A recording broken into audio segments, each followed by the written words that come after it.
Test, test, test, test. Let's see. Okay, let's just get everything set up here. Okay. He's starting in just a second, folks. And I'm going to try something new in just a moment.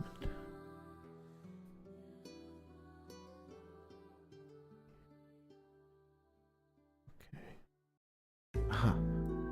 There we go. Okay.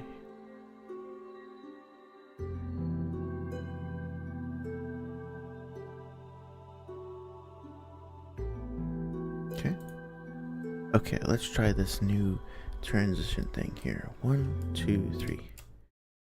I think that worked. Except the audio didn't turn on, so let's try that. Okay, sound coming in. 3, 2, 1. Excellent. That actually seems like a pretty decent peak. But since we haven't quite started yet, let me just go ahead and take a second and listen back, see how the audio levels are. You'll hear a little bit of an echo. Coming in. 3, 2, 1. My voice sounds so weird. That actually seems like a pretty decent peak. Okay, I think we can boost it up a little bit. Let's bring it up to -15 and see how that sits. There we go. Okay. I really wish there was a way to get this to continue playing audio in the background, but that's okay. We'll figure that out for next time. So there's this, there's that. Everything is arranged. Okay. Wonderful. And there's the music. Beautiful. Okay. We're getting started in just a second. Hope everybody's doing well tonight.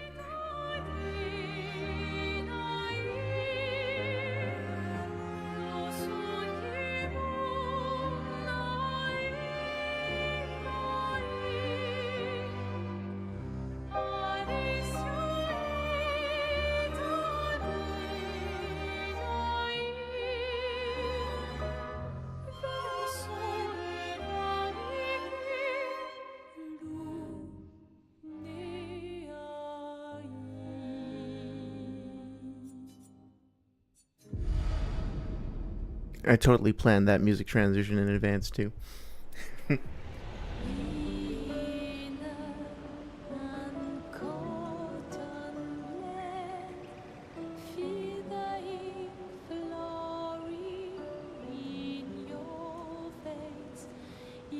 Okay. Welcome everybody. Hope you're all doing well. Thank you very much for your continued patience as I sort out the technical issues of the stream. I'm proud to say, or excited to say rather, I guess proud to, more excited to say that I have started reaching out to some artists. Sorry, I do appreciate your recommendation of your friend's art. It was quite lovely. I decided to go with I wanted to do something a bit more like pixely, old schooly. So I'm currently, poking a few people and hopefully we'll get a chance to connect with someone soon. I do like I think that the channel intro art is an improvement over what was there before. At least it's animating, but at the end of the day, I do kind of want to move away from AI generated stuff, so I'm really hoping to get somebody to do some bespoke work, first for like the stream intro, but then eventually for the character logo and stuff like that as well. With that being said, if you're new to the stream, welcome. Thank you so much for checking this out. We are playing Clair Obscur Expedition 33. My name is John, and I'm a game developer. I've been working in the industry for 10-ish years now. I've worked on small indie games and larger AAA projects, and I've been constantly inspired by games like those of From Software that we've talked about recently, and games like this that are, to my mind, doing something interesting and important and bold and unique and memorable with their world crafting. The sorts of games that I find most compelling personally are those that have, I guess, what I would call thematic unity, to sound a little bit pretentious. I guess a better way of putting it is consistent direction. Games in which both the characters and the way that they're portrayed, as well as the, basically every detail about the world, from the user interface to the color scheme in the palette that's used, to character animations, to sound effects and music, and everything gels together, and the whole team is working together like an orchestra in synchronicity. I tend to find that those games tend to be exceptional. There's a lot that we can learn from them while also being like entertained and inspired and challenged by them. So I heard that that was the case for Expedition 33. I'm very skeptical or resistant towards turn-based games in general. And actually, funny little story, I guess, I had decided definitively not to play this game.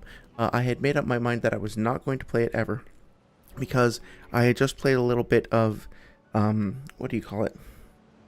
It came to, Metaphor Refantatio and Persona 5, excuse me, and then one of the Tales games. And I'd heard great things about all of them and was very excited to check them out. And then I did, and I was like, this is just not for me. I can't like get into this. No shade or anything towards people who enjoy those games. No shade towards those developers or anything like that.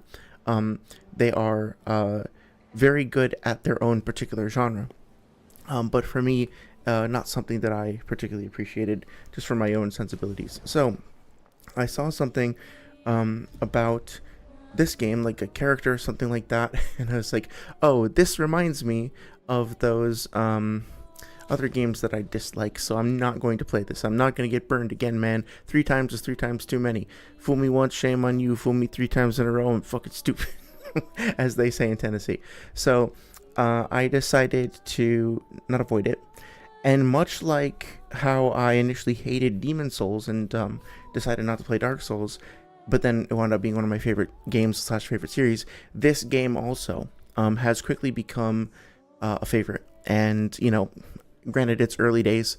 I've only played like 3 hours here, and then I played a little bit on PlayStation as well because I wanted to show it off to my partner. So maybe a total of 5 hours of gameplay. But man, I can't stop thinking about it. You know, I've been extremely excited to here we go. This is what I wanted to do. I'm so glad that they even provide their own little slider for this. Like, who does that? That's awesome. But yeah, like, I wanted to I was basically extremely hesitant towards playing this game at all. Saria convinced me. Thank you, Saria, because this is clearly already some kind of a crazy masterpiece. And I'm just very, very excited to continue playing through it with y'all. It's been kind of torturous, not gonna lie. I've been wanting to play this all fucking week. It's been very difficult to restrain myself. I mean, I'm exaggerating, of course, but you know, like, I really wanted to dive back into it, and the most that I allowed myself, because I wanted to basically like have this reaction live with you folks. The most I allowed myself was to replay the battle with Mael in the intro area right after the Gommage. I'm also trying to learn the theme song or the Lumiere song. I will spare you this evening. We're not going to be doing John the Maven Sings Karaoke, at least not tonight. Maybe when we get to 128 subs or something, I'll do a Lumiere cover or something like that. But the focus for this evening, at least, will be simply continue to play the game. This is a blind playthrough. This will be a playthrough that's focused on commentary and analysis. You know, I'm going to try, to the extent that I'm able, to really take my time, really go slow, and appreciate everything that's happening from an artistic standpoint, and just call out things that I like. I will be critical of things, you know, because I can't help myself when I see them that I dislike, I suppose, but mostly trying to focus on, like, what are they doing right? Like, how are they kind of accomplishing their artistic and narrative goals through the characters, through the design of the world and all that stuff. So with that being said, I will just dive right into it. We're going to take our time. Feel free to chime in and chat if you have any suggestions. I'd prefer no backseat gaming per se, but if there's something, if I'm about to like miss a whole side quest or a character or something like that, you want to nudge me in the right direction, I don't mind that whatsoever. Just like, you know, small hints and tips. No spoilers, please. So far, somehow I've been able to be mostly unspoiled. I almost got spoiled by something today, but my brain was like, no, we're just gonna like discard that information and get rid of it, and thankfully I already forgot about it. So apparently like Gustav has possibly like another name or something, and I was like, no, please don't remember this. I don't want to be spoiled. And I decided and like I was afraid that it was going to be one of those things that just like lodges in my subconscious immediately. But no, I purged it successfully. I have no idea what that name is or what it's supposed to mean. So now we can kind of continue with our mostly blind run. Sorry, Gus. Oh, I thought... Do I have to press the parry button to start? Yeah, there we go. Oh, that's cool. Okay, so you can like stun them beforehand and then rush in for the parry start. This is at kind of low health. Okay, so I have been practicing the parrying and stuff like that. Hopefully I'll do a better job of that tonight. Okay, so let's see. Gotta swap out my weapons too. Oh, right, hang on. So I think I should go for the core first. Lancelier. Back. And let's see. Let's just do a basic attack and try to build up some AP. I really do wish there was like an extra, what do you call it? You could press the action button right on impact, like in Super Mario RPG, for a little extra burst of damage. But it's not like a flaw or anything. I'm sure they had a reason.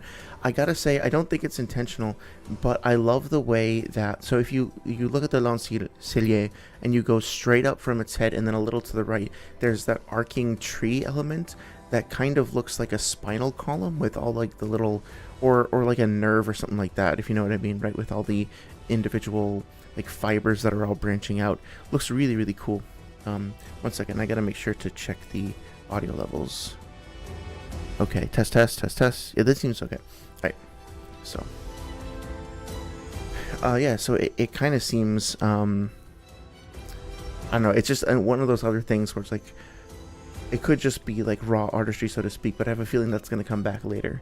Anyway, this character I need to spend a little bit more time getting to know. So I think the Lancelier, actually, let's not even worry too much about that. Let's just start an attack, because I think, yeah, let's see, do attack slowly. I almost felt like that was like an Elden Ring boss, like with how much time it was spending to rear up that attack. Sorry, 1 second.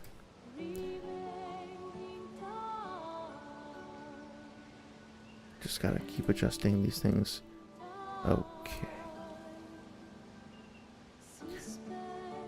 I'm so grateful for all of the technology we have access to be able to, you know, stream. Like, I didn't pay a dime for OBS, and I certainly didn't invest any amount of my time into figuring out netcode to stream things to other people across the world. And I'm grateful for those things. And then also, you know, when you're expecting that everything will be set up and everything will just work, and then a whole bunch of stuff doesn't, there's that little petulant, like, whiny part of my brain that's like, but I want it to work already. Like, I already spent like an entire hour setting this up. Why doesn't it just magically work? Oh, whoa! Whoa! Okay, I didn't even see the grapple point. I just like instinctively pressed the square button because I felt my controller start to rumble. It's interesting.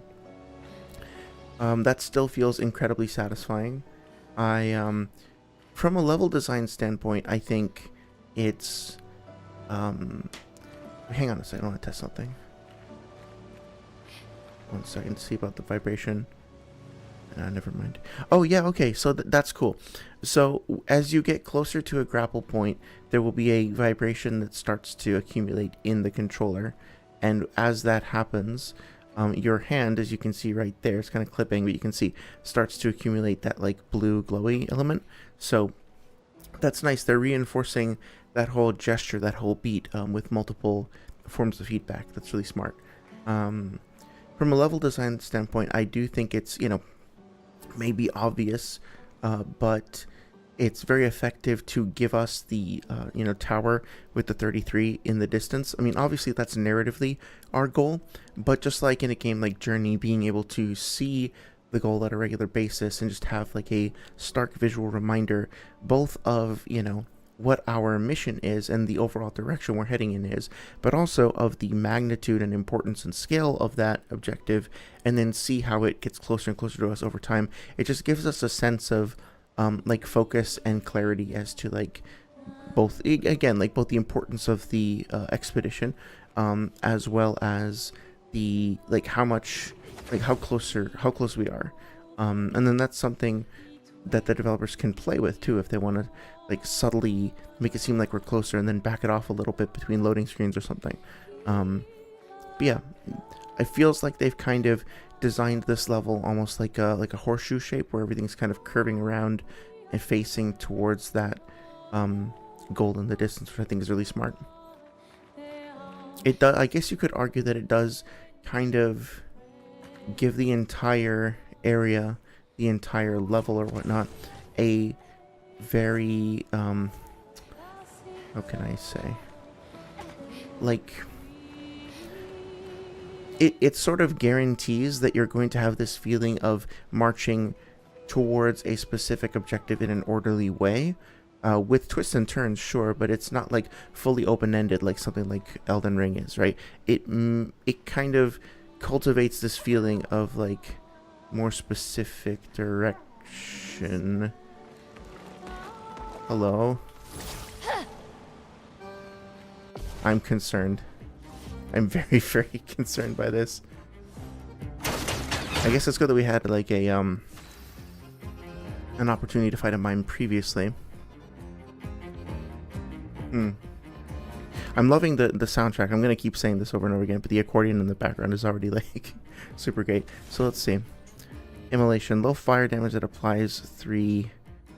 Okay, so the only thing that I have right now that can consume another for bonus damage is the fire, which consumes ice. So I guess I start with ice and see how well that goes. Okay, so I slowed it.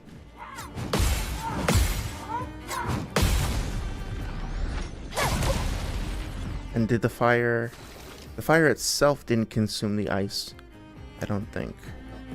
I'm gonna have to get better at her particular skill set. So I wonder if I target the sunglasses, is that gonna do anything? I didn't shatter them. That would have been cool if it did. So I think this is nice, like, it gives you multiple opportunities. I mean, obviously, like, I'm using AP that I could be using for other things, but it, like, gives you an opportunity to kind of experiment and scout for weak points without feeling like you totally waste your turn if you wind up missing or something like that. I'm wondering if that shattered icon on its head is meant to represent a weak spot. I'll have to try that again. But it's got hair. That's so creepy. I love this character's design. Let's keep going though. I am not doing anything. I feel like I'm gonna die. But whatever, it's fun to try. So let's see. Low fire damage that applies. Oh, so okay. So the consumption thing, I'm not consuming the current DOTs or effects that are on the enemy. I'm consuming the like relic charges, the stains that I have in my own relic. Okay. It might have been interesting to see how consuming something that is active on the enemy works. Like if you freeze them and then burn them, does it do more damage to them because they have freeze currently active? But anyway, this should be interesting. I like the fact also that the whole camera is not just like fully level. It's very playful, but it also feels like a little bit disconcerting, right? It's kind of throwing you off your center of gravity a little bit. It's making the whole scene feel kind of like more surreal and more odd. And something that my partner pointed out too, if you look to the right and you watch how those plants are oscillating, it looks like the entire plant itself is kind of like, I don't know how to describe it, but it's moving in like these sort of periodic waves that are kind of going through the whole plant and bending and stretching along with that, as opposed to just having some breeze like bend and curl the individual limbs around the source of the wind pressure, if that makes sense. So very interesting technique that they're using to animate these, and I feel like that must be deliberate as well, right? Guessing that they're trying to give it a bit more of an uncomfortable or surreal nature. I think I'm reminded of the background scenes in Midsommar. Not to spoil that movie, I would recommend it if you're in the mood for like a very intense, very psychologically mess with your head kind of horror movie. But they show some scenes of like psychedelic imagery that's very subtle, but they apply this sort of effect to like vegetation in the background to kind of give you a sense of constant dread and unease and all that. Very, very effective. Feels very similar. But let's see, I have So I have an ice stain, so if I use fire, it should apply burn and consume my ice stain. So let's try this. Okay, that did fucking nothing. So I'm probably gonna regret this, but let's try hitting him in the head one time. That didn't really... It didn't get bigger, did it? No, that's just a cosmetic thing. Okay. So, I'm guessing I have to, like, break it or something. Gustave, esquive. Oh my god, okay. Off to a great start. Well, let's see. Do I have a revive? Revive an ally with 30% health. Okay, let's try that. Nice. And that did nothing either. I feel like I took the wrong direction. Oh well. Let's see. Low fire damage that applies 3 burn, 1 hit. Okay. Good.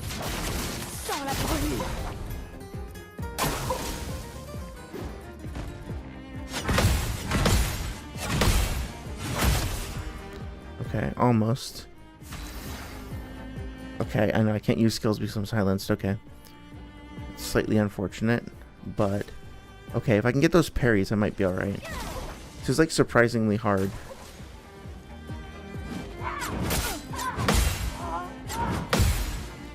I feel like this must be like a bonus boss or something that I'm just like not at all qualified for, but whatever. It's worth a shot.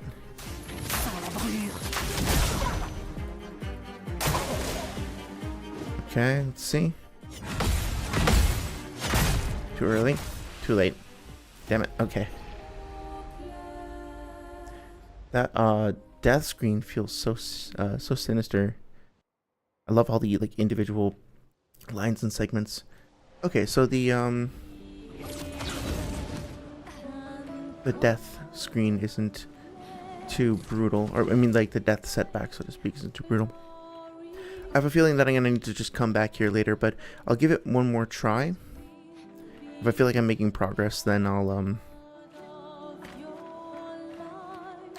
keep at it, and if not, I'll come back later. I think it's smart to put an enemy like this, this early on to kind of give you an incentive to like train up and come back. That can be very powerful. You know, the Erdtree Knight, I'm reminded of that, or Erdtree Sentinel. That's right outside the first exit in, like the exit to that, whatever that initial grave area is, you know, in Elden Ring. It's a great example of that. So let's make sure that I got the stronger version. Yes, I did. Okay, and inventory. I love the way that the all of the UI elements kind of like pulse, and it gives them like a very soft but reactive, like organic, alive feel to them. But let's see. Tints. Assume to give an additional Lumina point to a character. It's not doing anything for me right now. First items, weird pictos. Right, I remember that. Critical burn. But what I was looking for specifically was a healing item. And I guess I'm just... Oh yeah, heal party, chroma elixirs, okay. There we go. I don't recall what those various colored elixirs are, but that's okay. We can come back to it later. The visual effects of transitioning into the fight are really, truly incredible as well. Okay. I do think it's pretty interesting that the first thing the mime does is protect itself. That seems to be establishing a tone that, like, maybe we're the aggressors here. I mean, like, I am literally because I punched the damn thing. But still, you know. So let's see. Skills. Yeah, I'll start with the Lumiere Assault. Select target, okay. Gotta get the timing down there. Okay. And yeah, let's do skills. Let's do Immolation. Let's just like focus on building up the fire stacks and see how that goes. Oh, I can go again? Great, awesome. Perfect.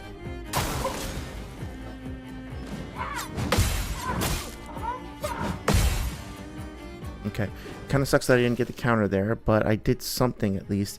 And he's not doing so much damage that it's like ridiculous, right? So. Okay, be ready for overdrive next turn. Let's see. You know, I think I want to keep going with the fire stacks and see where that takes us. So let's just keep going with that. Yeah, so those 9 stacks are gonna... Yeah, exactly. So maybe that's what this fight is trying to teach us, is that, like, we can still deal with, like, high HP enemies as long as we're prepared to look for exploits like that. Oh, so I'm silenced too. That kind of sucks. Okay, whatever. Yeah, let's just go for it.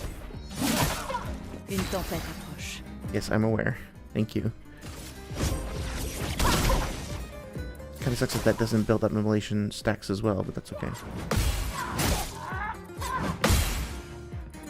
Enemy attacks are sort of difficult to learn, but also don't feel like totally overwhelming. Or like they're easy to learn, difficult to master.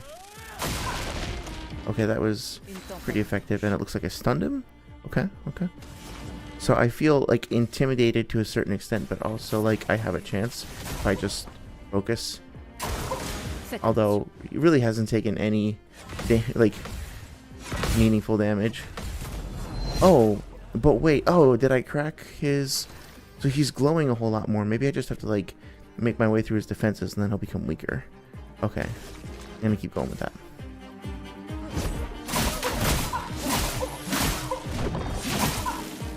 And I got another overcharge already. Okay, yeah. I'm trying to figure out, like, focus on what are the lessons that the game is trying to teach me at this point. I got 4 stains. See, if only I had an ability to consume that stain, maybe ice would have helped me with that, but I'm liking the fire stack, so let's just keep going with that. Nice. Except it looks like the stacks are maxed out at 6, which makes sense. I really need to get those counters in. Okay, let's see. If I can pull off an overcharge here, should put us in a good spot. Yeah, okay, broken. Let's see how that affects things. So you know what? The fire stacks are like cute and all, but they're not doing as much damage as I would have hoped. So let's try Ice Lance and see where that gets us. Okay, that did more. Yeah, probably because... Oh yeah, I had to just break its shield. Okay. That's really cool. I actually really like that as an encounter design standpoint. Yeah, and they even like change this to animations. It's like generating more particle effects, and or those particle effects are kind of you know, flying off of it more. There's a little bit, I don't know if this was there before, but there's a little bit of an expression of like concern or sorrow on its face. It's subtle, but it feels like it's there. So despite this being a mime, it's still quite humanized, or like a puppet marionette or something. So let's see. I should be able to consume the stain that I had from before. Nice.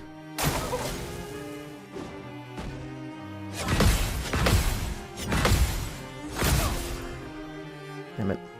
This is gonna be close, but I think I can do it. Oh yeah, okay. So... yeah, I'm just gonna go... Well, obviously that's the only thing I can do at the moment, but I think the fire stacks will wind up killing him. Oh no, I got him, okay. Nice, okay. I got baguette. Good. I got double baguette.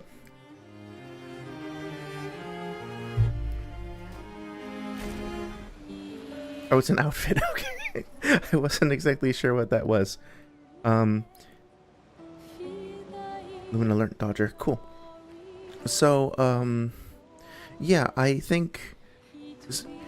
I really like the way that was handled, because they put this boss in front of you, and if you've played like a video game before, you're probably going to be under the impression that it's like a meant to lose / come back later sort of boss, and there's nothing wrong with doing that, right? But you would have faced a similar boss before, and you probably would have like seen the defense mechanic and been like, oh, okay, well, this guy before, like the version of this enemy that we saw before, didn't really hurt us all that much. This guy is not like one-shotting us, but he did do a specific defense move, and maybe there's a way, excuse me, maybe there's a way around that defensiveness specifically. And if you are willing to just give it a shot, then yeah, the game is not just teaching you about like a specific counter, right? It's not just teaching you like when an enemy puts up a wall, then use overcharge and it'll counter the wall. The enemy is teaching you, hey, if you come up against an enemy that seems like a real son of a bitch to start with, think like actually consider carefully that you might have some options to deal with them before just giving up. So yeah, I think that was quite good. One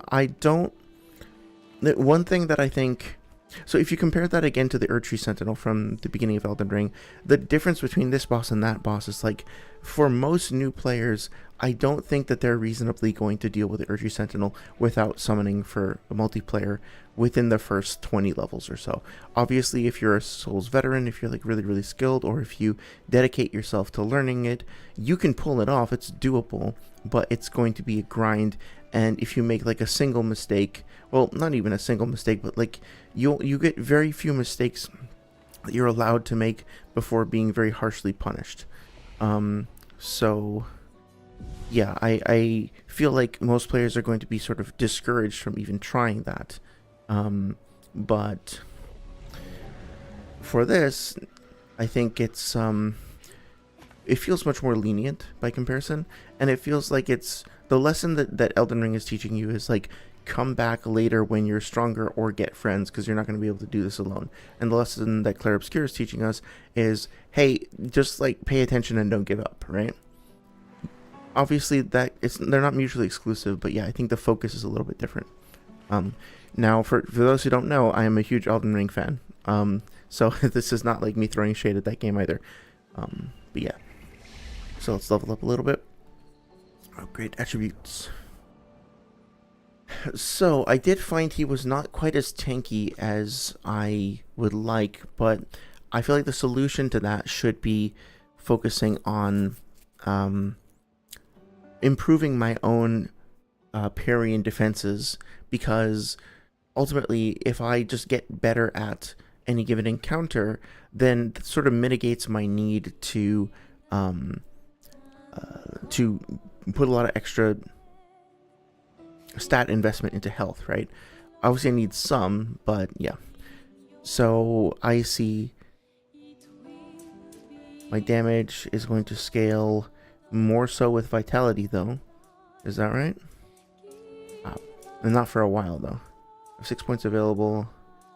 Oh, wait a minute. I can actually take points away? No. I see what was happening there. Okay. So, yeah.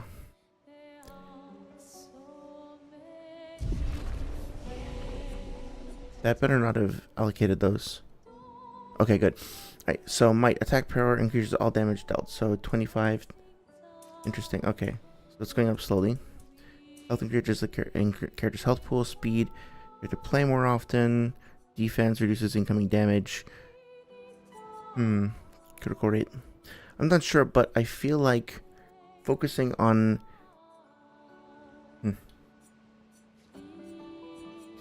Well, this is going to provide us with speed and defense. Defense is only going to provide us with defense alone. Might is going to provide us with attack power and nothing else. But it's going to scale up faster. And then health is eventually going to increase our might, but it's going to take a while. So let's put a little bit here so we don't get one shot. Let's put some more into agility because it's increasing multiple stats simultaneously, including, well, supposedly it's going to increase our attack power as well, though that doesn't seem to be giving us much so far. Okay, so we go from like 7, 8, 9, 10 to 221. And then let's put 1 point of might for some extra damage. That seems like a pretty good balance there. Yeah, okay. I'd rather focus on not getting hit than damage mitigation per se, but like, yeah, might increases all power dealt. Speed. See, I like the fact that she actually has like more of an incentive to put points into critical, into luck. So let's do that. I like the idea of having at least one party member be kind of like a yeah, let's do that. Somebody who does an amazing amount of damage every once in a while, right? Like, you kind of roll the dice a little bit. Okay, let's see. So, skill points available, 2 for Gustave and 1 for Lune. So, let's see. Just need a little bit of patience to figure this out. Heals the targeted ally, that could be useful. Oh, and dispels status effects. Since I don't see an abundance of healing items, that's probably very useful. But this deals low earth damage to all enemies. To all enemies, okay. And deals medium lightning damage to random enemies. Critical hits trigger an additional hit. That could be really cool. This seems safe. This feels a little bit more unstable, but I like the idea of her being sort of like an unstable firebrand. So let's do this. I know what I just said, but let's do this because this guarantees that we now have access to the three elements, and then if we unlock this next, we'll have all 4, and then we can kind of build from there. This is cool. These skills feel pretty well designed, pretty interestingly branched out. I'm not going to spoil the more advanced ones yet. I'm just going to take it one thing at a time. But so far, I feel like this is giving us a pretty versatile skill set to play with. Let's look at Gustave's abilities now. Wait a minute. Assign skill. What's the difference between assigning a skill and... Oh, I can only have a few of them. I see. Okay. So immolation is going to go there. Ice Lance and Healing. Okay, so they're all there. They're just sort of like... You can choose where to order them. Hang on a second.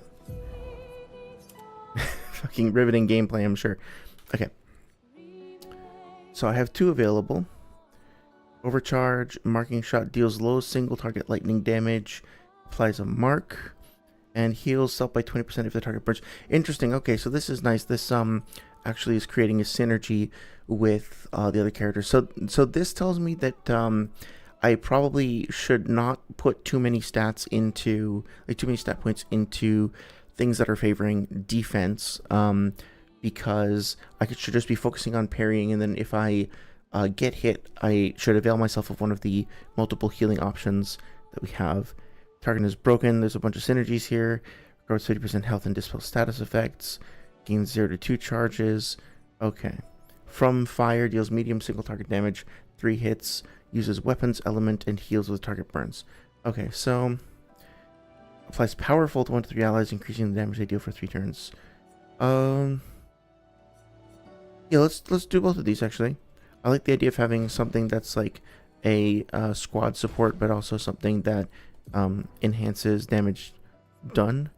Marking shot deals lightning damage. Okay, powerful overcharge. Good, so it looks like it automatically assigned all of them.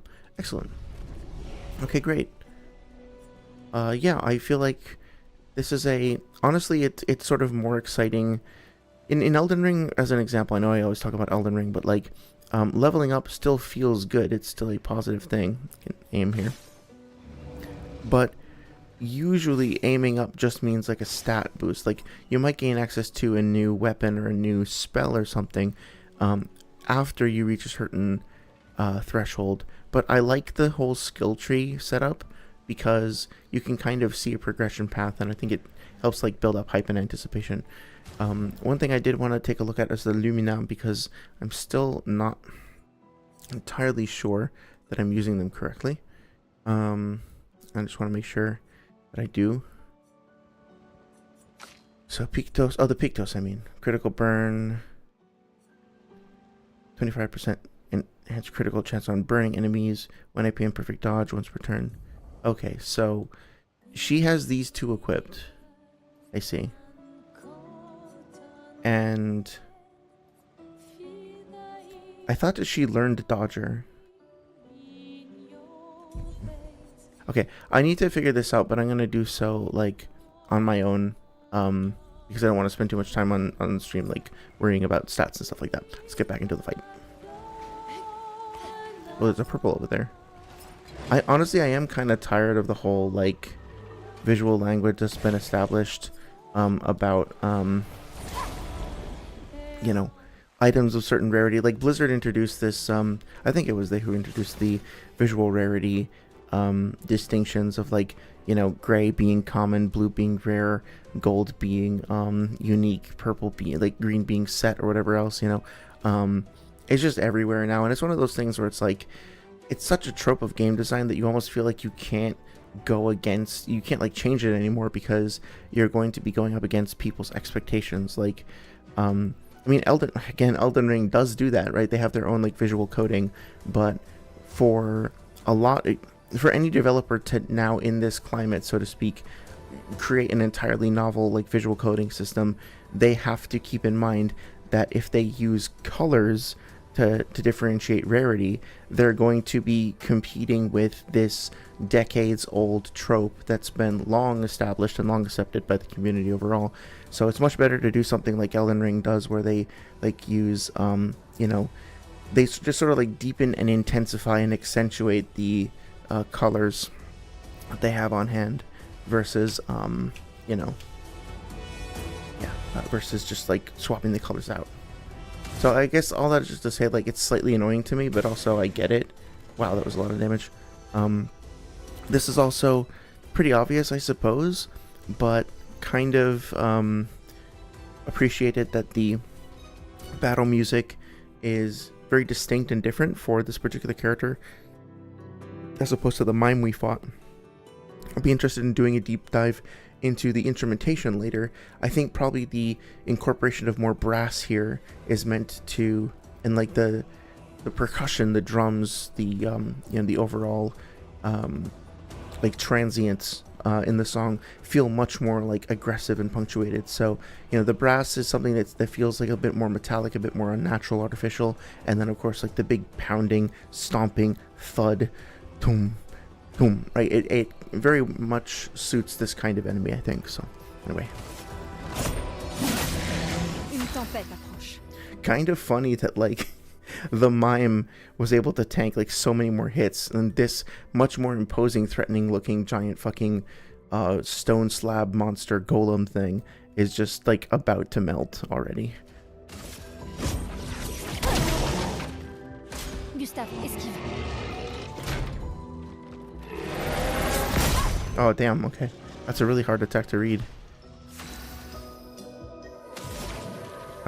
Heals the target ally. Yeah, let's see how effective this is. Oh, wait a minute. Oh, cool. Alright, so you have, like... That's smart. Okay, so rather than putting, like, a huge list down the middle of the screen, they split it up into two.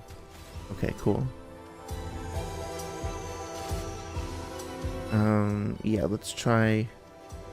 casting it on myself. Oh, cool. You can actually gain more health if you... I didn't expect that they would make that an active skill. That's awesome.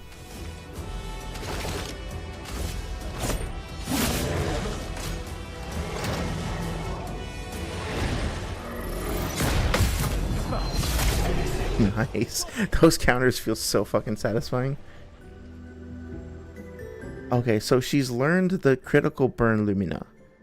So if I unequip them and send them over to Gustave, can I do that? Lune, excuse me. Okay, so she has these two Pictos. Pictos are Dodger and Critical Burn. Let's take Critical Burn, and can we just remove it? Clear Picto slot. Okay.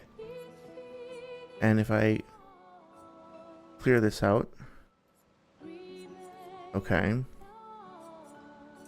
And then if I go back to Gustave and give him both of these, although like Dodger is probably not going to be something they ever use, then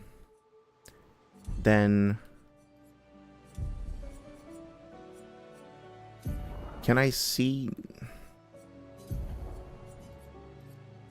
I think I'm missing something here. Edit Luminous. Luminas are passive. Oh, okay, here we go.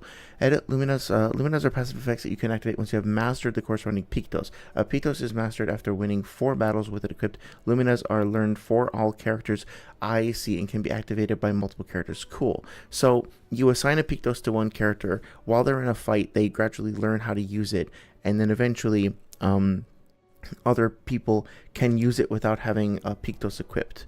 Activate or deactivate Luminous freely at any time outside of battle. Luminous activated by currently equipped Pitos can't be deactivated. Oh my god.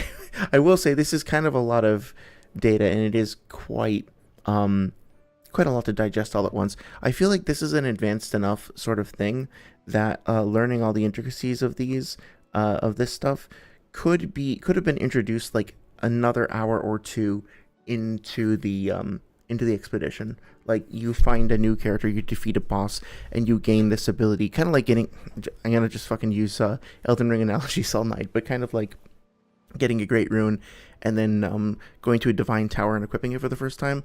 Like, I kind of wish I had more time to spend with the core ability set before I was trying to throw this on too. I'd be curious to know how other people would respond to that, and how they would feel about like whether or not they want this ability right up front. Because you could say that of other things like Hollow Knight, for example. I know a lot of people wanted more of the movement verbs to be available earlier on in Hollow Knight, but rather than like unlocked gradually over the course of the game, because they felt that it limited their mobility early on and kind of slows the game down. But I mean, if you do that, then again, like, you have less stuff to surprise you with later. So it's always a trade-off, right? Yeah, let me just do this real quick. Okay. Is this working? Yes, okay. I actually skipped that screen like an idiot, god damn it. Filtering Sword and Lumina will make it easier to find the right ones. Okay. But anyway, so I only have 3 points, so I can only add Dodger, right? And if I go to Gustav as well, I only have 3 points available. I could activate Dodger, but I already have it equipped. So since I learned it, I don't actually have to have either of these equipped. I could just, if I had more Lumina points, I could just use those instead. Okay, so, you know, this is kind of reminding me of the magic system of all fucking things from Grandia 2, where you could like equip characters with these things called mana eggs, and while they had them equipped, those eggs would basically, they had like their own experience and their own set of abilities. So if you found like a thunder egg, which is just a fun phrase to say, oh cool, yeah, if you found like a thunder egg, then you could give it to a given character who you wanted to just like you know, learn thunder magic. But then if you're like, I actually want this character to use fire magic instead, you could take the thunder egg from that character and give it to another character, and all of the like accumulated upgrades and experience and whatever else, all of the thunder abilities and all that stuff would just be transferred to the other character, and then the first character could put a different egg in, and they could don't take that out of context, please.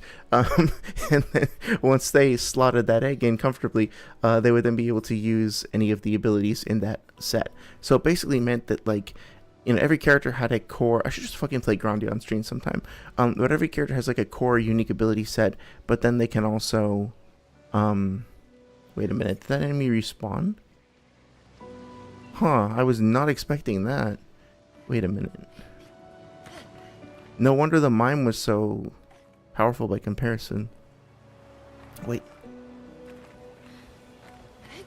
Yeah, but like, it feels like they're going for something like that.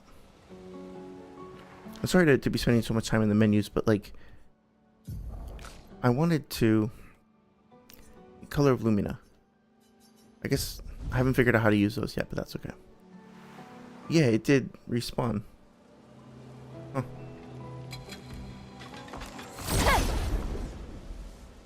I'm not going to spend too much grinding here, but I'm curious if it got any stronger since last time. Seems about the same.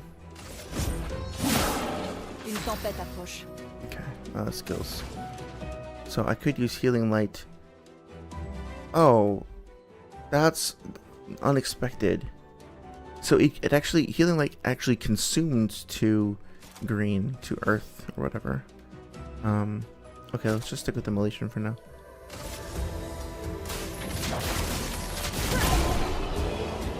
And you know, I doubt that this was intentional. Although, you know, these guys are clearly some kind of weird geniuses, so it might be. But the sound design in that sort of little quick time event when you're attacking an enemy it feels very, very similar to the sound design in Thumper, which, if you haven't heard of it, is something that the developers described as a rhythm violence game.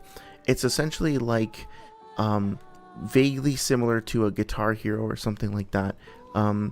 But it's like you play as this little beetle who is hurtling down a track in like a weird neon hellscape, and it's a rhythm game, but rather than, you know, performing a musical instrument, you have all of these elements kind of coming at you, and you're trying to basically survive by dodging, jumping over, and like countering, like fighting back against all of this like weird geometry and architecture that's just like screaming your way. And it is one of the most viscerally satisfying video game experiences you can possibly have.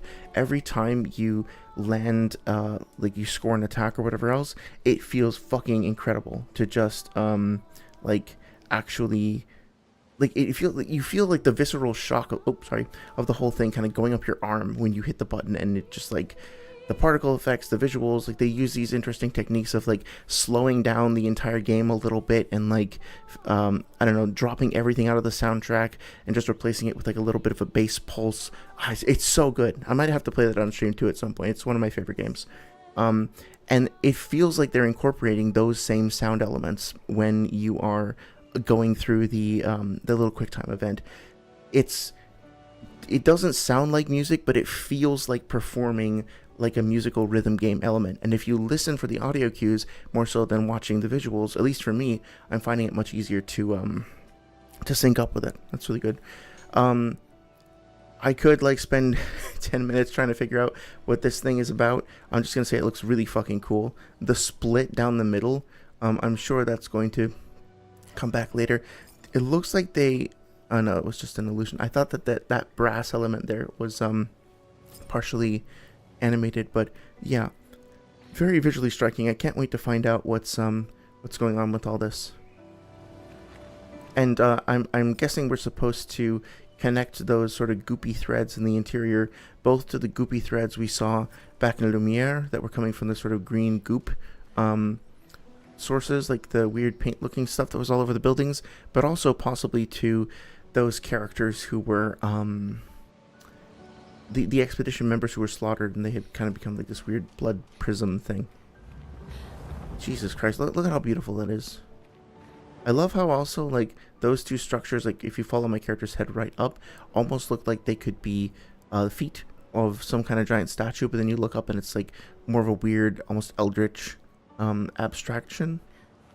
Flowers are really cool. You can kind of see there the effect that I was talking about the kind of like the pulsy wave that kind of pushes through them and stretches them and squishes them. Yeah. Well, yeah, no, it's a nervous system. Like, come on, that looks like a nervous system, or it looks like some sort of bizarre deep sea sea creature. What's the term for it? Benthic, pelagic, like very, very deep ocean. I should know this. I used to study marine biology, but it's been forever. Oh. Hello.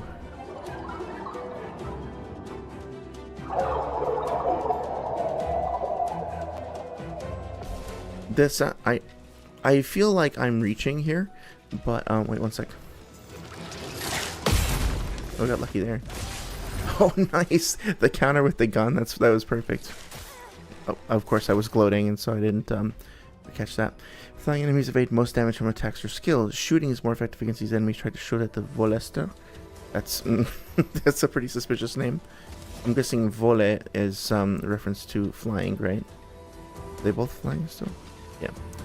I think I might have mentioned this previously, but like the sound design for their voices feels a lot like the shades in Nier, which again, who knows if it's intentional or not, but it is really cool. Just for me personally, I'm feeling like this game overall is just a delightful collection of, like, it could purely be coincidence, but it feels like so many of the elements in these games are like nods or references or, you know, quotes from things that I love in other games. And it almost feels like obviously I don't really believe this, it would be pretty delusional, but it feels like the game developers were like, let's make a game that's specifically designed around this one particular person's like unique cocktail or cornucopia of interests. So obviously I don't believe that literally happened, but yeah, it's hitting all the right notes for me, so to speak. I'm very curious to know why they're either turning to stone or becoming bleached or grayed out or whatever that is.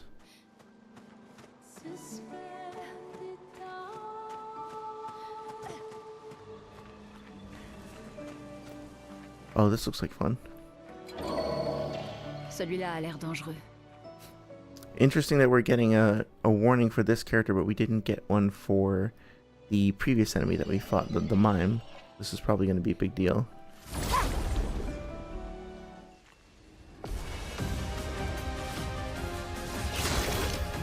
Okay. Let's see how this goes. I love the that little horn or mushroom like protrusion coming out of the gun. So cool. Okay, yeah, this is gonna be a tough fight, but I think we can do it. God, the music! I gotta turn the music up 1 second. It's great, really, really great. Okay, so not so bad so far.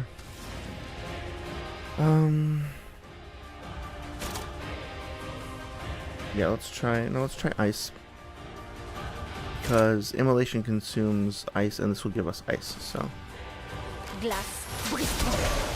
Ooh, and it's a weakness too, I forgot about that too. Oh my god, okay. Jesus.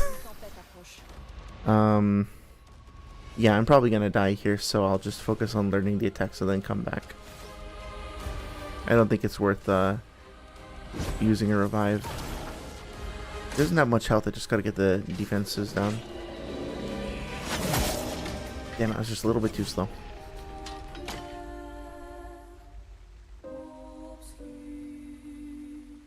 Excuse me. I do wonder if there would have been some, like, an opportunity to give a little bit better signaling when the enemies are going to, when it's the right time to parry. Because right now, like make it even more of a rhythm game, if that makes sense. Because, yeah, right now I kind of feel like, I don't know how to describe it. Like, it's a bit of a crapshoot. It might just be lack of experience, though. Let's see. Low lightning damage and applies mark. Let's try that. Marks the stats effect that increases the next damage received by the character 50%. Mark only affects one instance of damage. Okay, cool.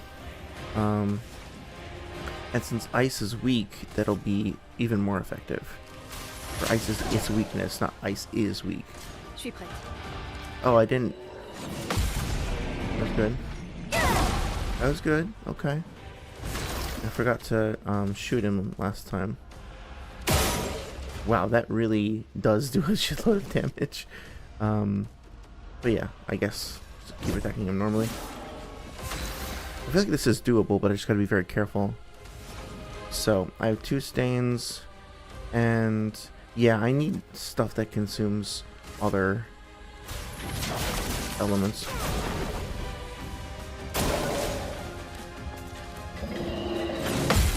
Cool. So that attack is actually not all that bad in terms of landing a counter for it.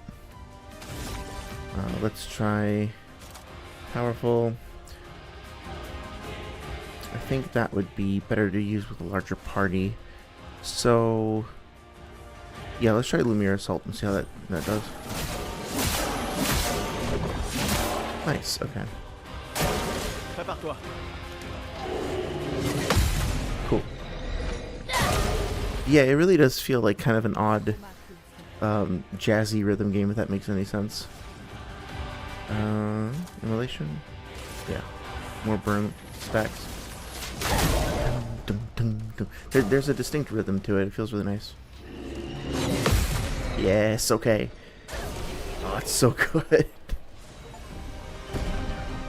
Defeat a boss without taking any damage. See, I didn't even feel like that was that hard once I learned the timing. Although I will say that I got lucky and it didn't really do that attack that killed me before. So I don't know if I really fully earned that achievement, but whatever. And see, I also love the fact that there are multiple things that are simultaneously being leveled up, right? So we have our base stats that are being leveled up. We have the Lumina that are being leveled up. I got an XP bonus for taking no damage. That's awesome. That incentivizes like careful and creative play. My sword itself, the Lanceram, also increased in damage. I feel like I got a lot of meaningful rewards from all that. I still don't know. Excuse me. Still don't know what I'm going to do with the whatchamacallit? The chroma. I have no idea what that's for yet. But yeah, let's see. Okay, so Pictos, augmented attack. Yeah, let's go ahead and put that on Gustav for now. And take Dodger off. Yeah, cool. Dodger. No, what the hell? There we go, okay. And so now I just need to let it level up for a while, and then everybody in my party will learn it. Sweet. Okay.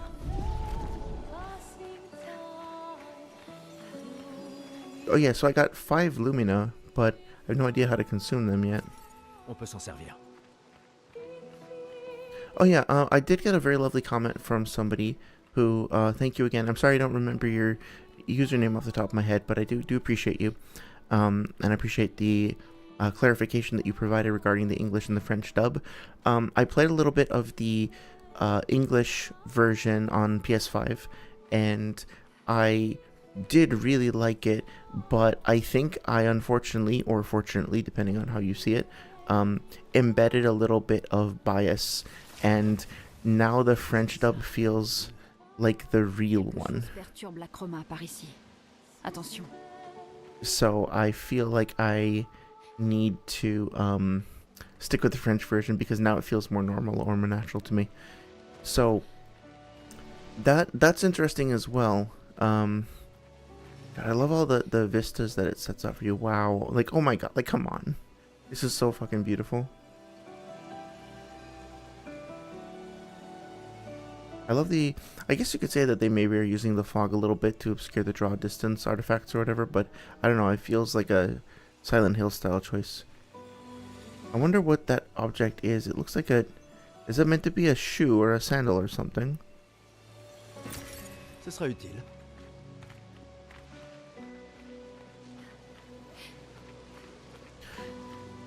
Slight criticism that I have potentially, and I'd be curious to see how other people feel about this, if they think I'm being too nitpicky.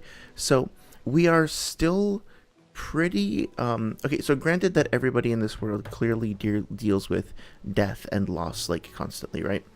But Gustav just saw something that probably was the most disturbing thing he'd ever experienced in his life. And it was not just somebody dying. Well, he saw somebody that he loved die, like, right in front of his eyes. But then he also, you know, went to this sort of, I don't know, into a nightmare, like a Silent Hill style scenery, right? And within an hour of that, while he has been actively fighting for his life against monsters, which granted he probably has experience with, he's still... like, how can I say, the characters are still like quipping, you know, pretty quickly, like, oh, that'll be useful, oh, hey, look at that thing over there, right? The tone of their voice, the overall like emotion of it feels a little casual, and I think that's probably fine. But even like in the idle animations of the characters and such, they don't look happy, but they might be a little bit more harrowed or a little bit more like terrified. But then again, like, you're surrounded by this amount of beauty, maybe they're trying to show that they're not just like totally hollowed out after a first traumatic event, because hey, there's a lot of really beautiful stuff happening around them, sort of like the duality of the whole thing, right? So probably overthinking it, but some slightly more dire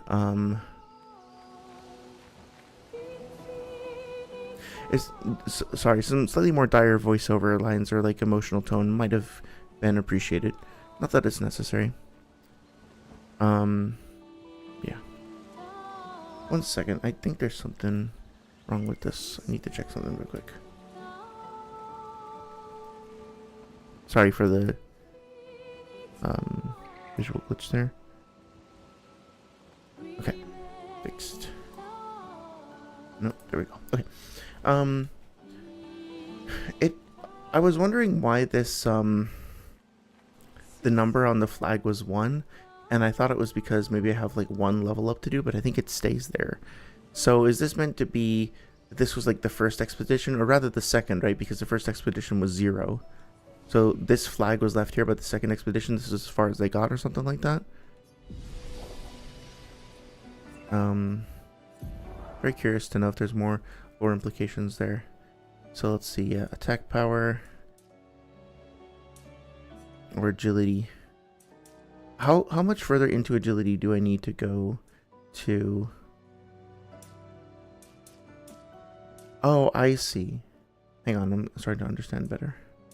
So critical rate doesn't increase my damage, it just increases my speed as well as my crit rate. So I get 1 point for this, and then I get 3 points for that. Okay. Maybe I should continue upping my damage, though. I feel like him being like a dedicated damage dealer makes sense. So let's do this. Let's do 1 point here, and then 2 points in luck, because having a little bit extra crit chance might be nice.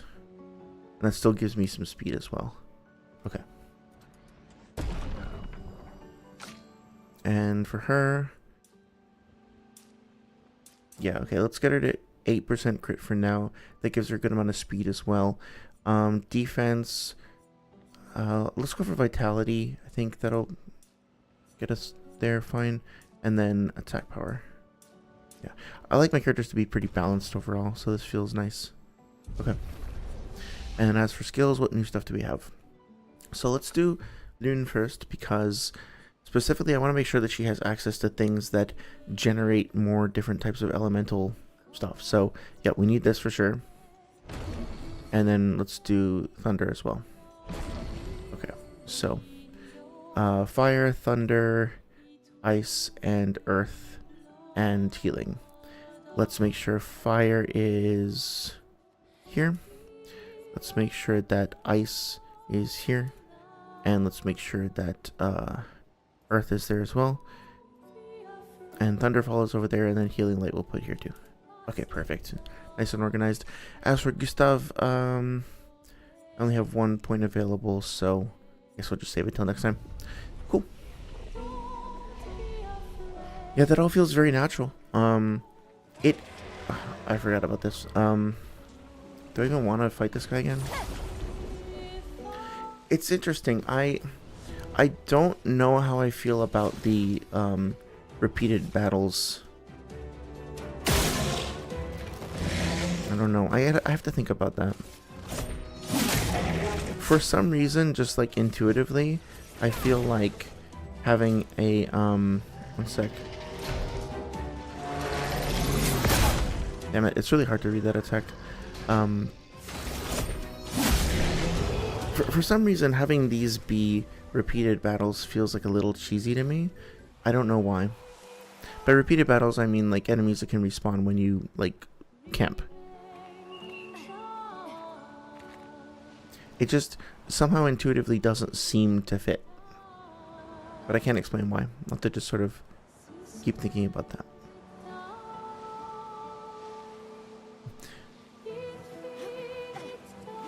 Hey, come on. Yeah, I love the fact that I think we're getting a little bit of a hint as to the nature of the like substance that I gotta talk about creepy Watson in a second. But I like the fact that they just kind of said, oh, the chroma here is in disarray, kind of hinting at there being some sort of endemic substance that's a part of this world that hasn't yet been fully explained. At least maybe hasn't. I just missed it. But yeah, I'm very curious to hear and learn more about the bones of the world, like how it works and all that, you know. Nice. I definitely recognize that sound effect. I think they incorporated some library there, which is fine. Lightning damage based on the amount of charges hit. I thought I had a skill that dealt lightning to multiple enemies randomly. Maybe that's one of Lune's abilities and I just missed that. Okay, so first of all, do this. And then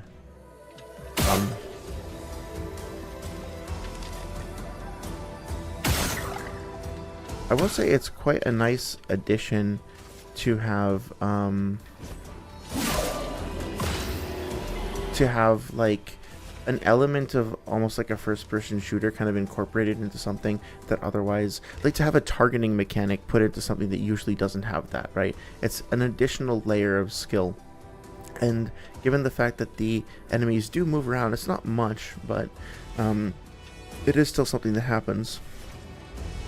It's like, I don't know how to describe it, but it feels like very oddly appropriate in that it, oh, so they do touch that one too.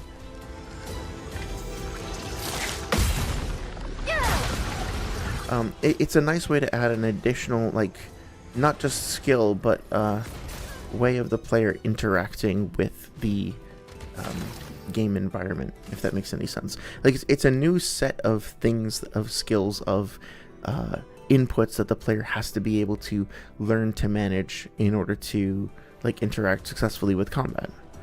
Just adds more depth. Let me see, I wanted to take a look at my healing. Heals the targeted ally by 30 to 50, consumes cost. Oh, it costs 0 AP? Okay. His little idle jump is great. I love that they gave that, like, an active healing component. Shit, I can't, like... I cannot tell when I'm supposed to attack there. Do I not have a healing ability? Oh no, it comes later, okay.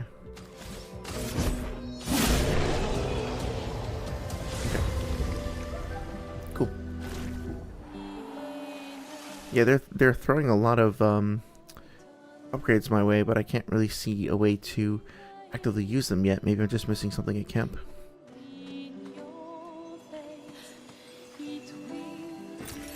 Voilà qui devrait aider. I do very much like the little glistening sound effect that they add to the chroma. It would be easy to miss. Well, I mean, the chroma, like the visual design, makes it pretty hard to miss, but the levels are fairly densely packed with visually stimulating things, so you could still miss them. It's nice to have the extra auditory, like an extra like sound cue to help supplement that and make sure people don't miss them. Quelqu'un est passé avant nous. Regarde ces prises. Sans doute l'expédition 69, celle des grimpeurs. Merci à eux en tout cas. Does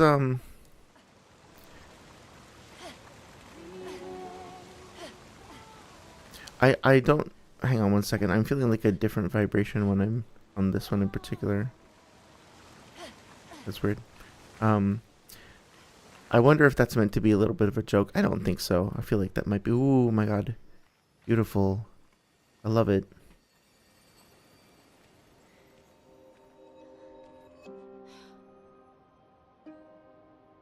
Okay, I'm gonna shut up for a second.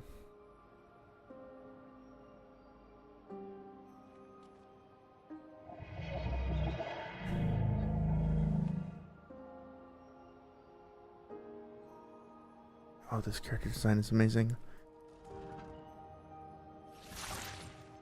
C'est étrange. Pourquoi il nous attaque pas? En tout cas, il a attaqué les autres.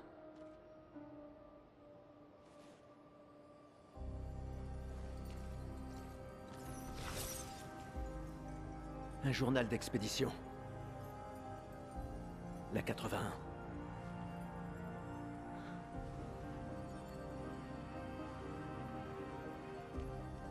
Apprendre de ceux qui sont passés avant nous. Et montrer la voie à ceux qui nous suivront.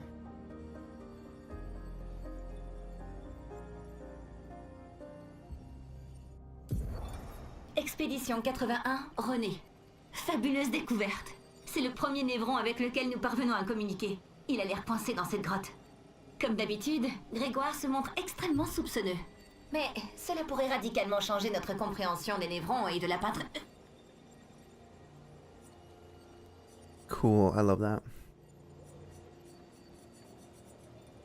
Interesting that it only goes up to 84. 2, 3, 4, 5, yeah. I wonder why. Maybe this was the... They hadn't started recording them yet. I wonder, it feels a little... I kind of wish that they hadn't like shown this whole grid, because now if I don't find every single one, I'm going to feel like I failed. Like, I don't know, do you guys also have a similar reaction? Like, once a checklist is shown to you, you feel like you have to check everything else on it, otherwise you fucked something up. I know achievements have always been a thing, like, forever, but still, wish... That's just a personal preference thing. But yeah, this is really cool. I can't wait to learn more about it. Love that they have their own, like, in-universe tech for leaving voice recordings as well. Ici, les morts ne disparaissent pas comme la lumière. Leur chroma reste à l'intérieur de leur corps. Sur la plage, certains ont disparu. Mais lui n'était pas un névron. Il y a quelque chose dans la manière dont les névrons nous tuent qui semble affecter notre chroma. Peut-être que ton ami va nous éclairer.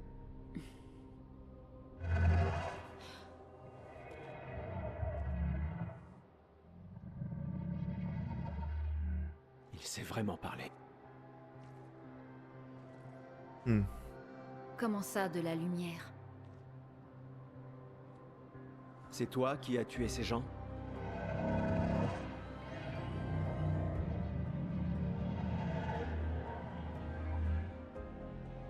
Tu as été peint?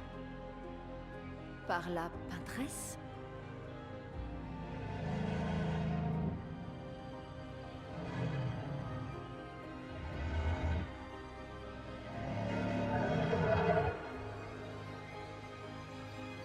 Si on lui apporte de la lumière, on en apprendra davantage. Pas sûr que ce soit une bonne idée.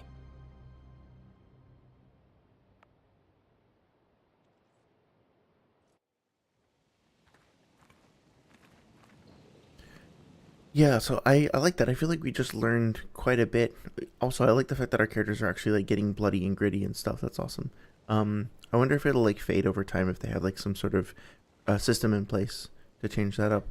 I also wonder if the expedition outfits have changed over the years, but they look the same.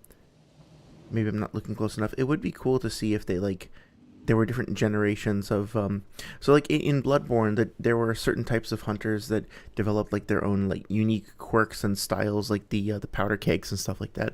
I wonder if there was they mentioned like this expedition was the climbers, like the 69 guys were the climbers, and I wonder if there's like a bunch of other expeditions out there like we're all gonna go in with skateboards and wearing backwards baseball caps or something some weird shit like that. Like, yeah, it can't hurt, you know, all the other ones failed, so why not? So, yeah, we're learning a little bit about the paintress. I think it's very cool. It's very interesting to me that we as players were not able to understand this character's dialogue, but the in-game characters did. Like they weren't like, oh, he's speaking some weird language, but I know what this is. They just like intuitively understood him, right? And mentioning that like they have chroma in their bodies and it acts differently in here than it does, or when they fight with Nevrons, than when it does outside, makes me think that there's like more of a connection between us and the Nevrons than we might have otherwise thought. They're not like aliens; they're part of the same kind of biome as we are. And I wonder also, you know, with this character over here, we're supposed to get the notion that they were fighting an enemy, but the thing it was fighting was actually this thing that's now turned into what looks like a tree behind him, and this character had nothing to do with it. That being said, I'm curious if we can start a fight with him. I don't want to. Like, I don't want to actually fight, but I think I just realized the upgrade attributes. But I'm curious if the game lets us do it, so hopefully it won't like ruin my save if I do this, but... Okay, it didn't. I'm gonna leave him alone. I don't want to fuck with it. What happens if I talk to him?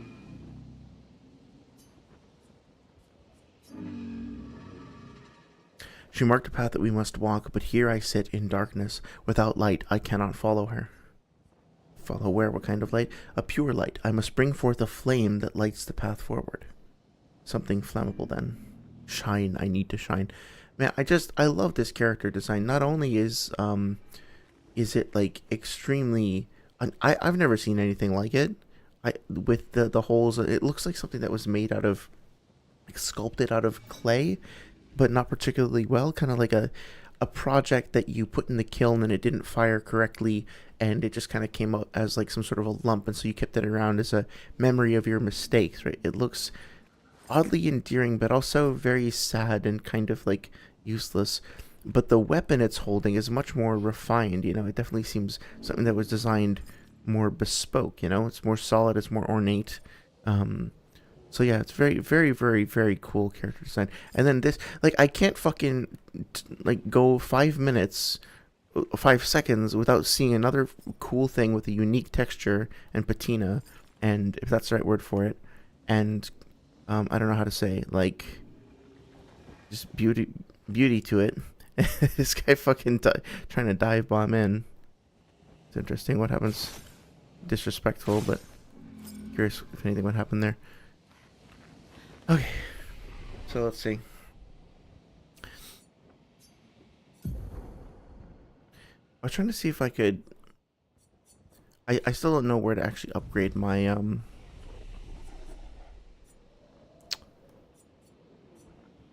lost my train of thought. Upgrade the, like, the weapons and things like that. Maybe I have to level up a bit more. Let me try one thing. Inventory. Weapons. Lanceham. A tooltip. No, I don't see anywhere to do so. Okay, that's fine. Hey Gavak, how's it going? Bonjour. Hope you're having a good day / evening. It's going okay, thanks. I've had sort of a weird week, both schedule-wise and brain-wise. Oh, cool. Vite! Nice. Wow, the contrast between that particular red and the blue behind it and the swell of music, that's all super beautiful. So I'm might be like a little scatterbrained tonight just because it's been like a slightly weird week, but I'm still doing well overall.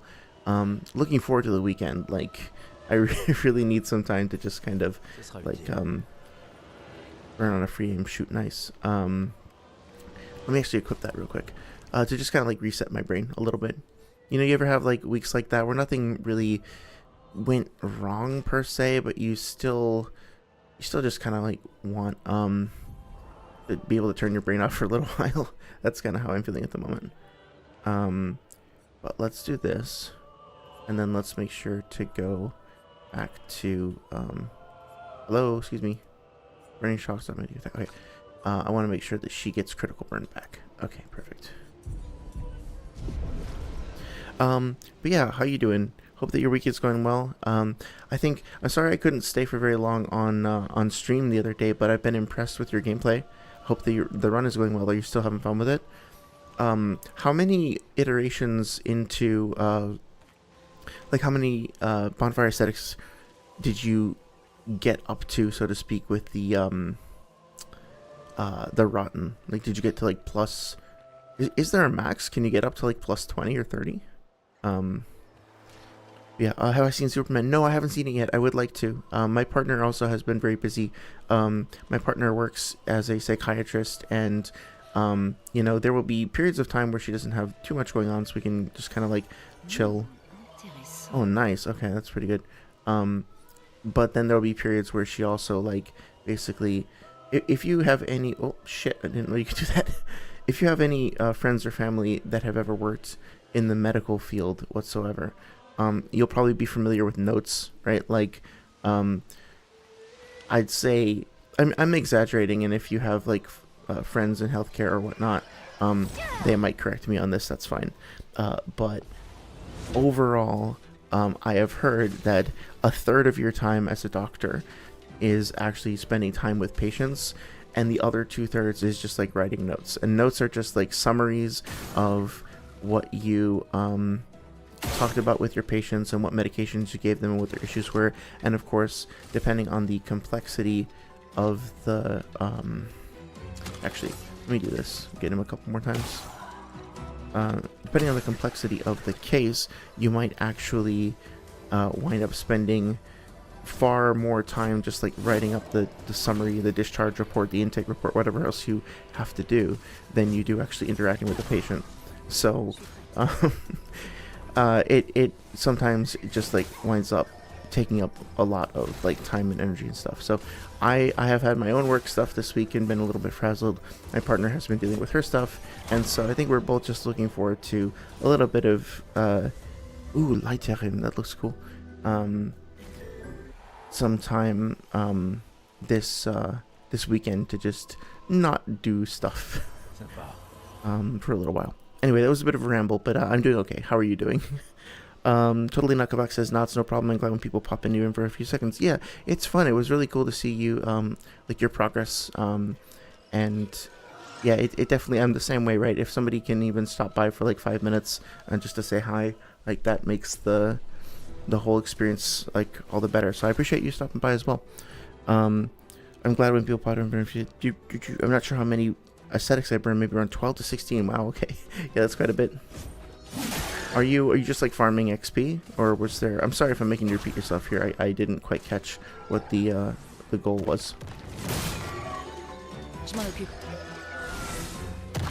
3. I gotta say, it's a little frustrating at first when you don't land the parries, but learning the parry timings and being able to pull them off, it does start to feel pretty fair eventually, and then starts to feel really, really, really fun when you can pull them off. Kavak says, "Dude, Superman was awesome, super hopeful, a real mental health boost." Well, that's awesome. Huh. I for some reason, I don't know why, this feels deeply ironic, but it's sort of surprising to me to hear. Well, that's quite a vivid face there. It's sort of surprising for me to hear a superhero movie described as hopeful. And that sounds so weird, right? Because that's probably what it should be first and foremost. But so many of them are like, just, I guess, more focused on the action and the spectacle, but don't necessarily have a message of hope. That's really cool. Damn it, I missed.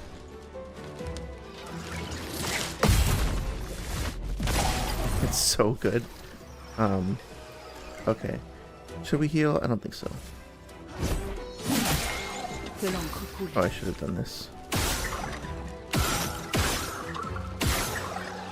Cool.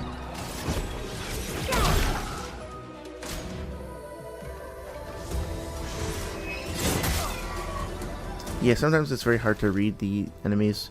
Can I just... Oh, I can actually skip turn. Okay.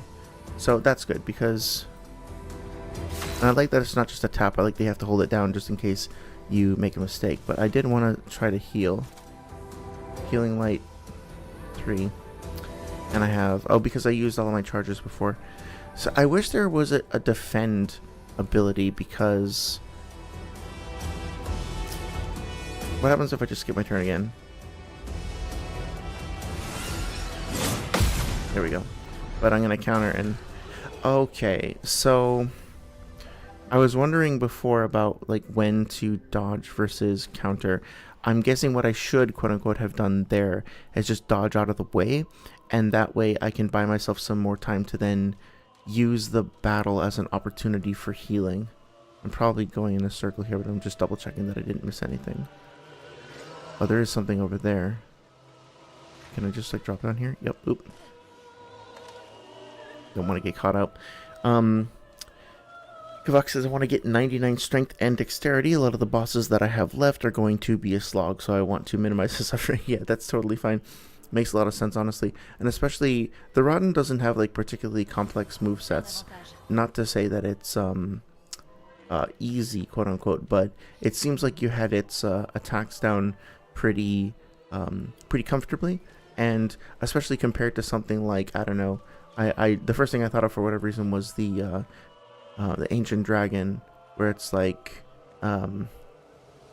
if you make one mistake or you just like slightly, the safe zone is not super clearly defined, and if you're just like slightly inside the radius of its final attack, then you might actually, 1 second, missed it.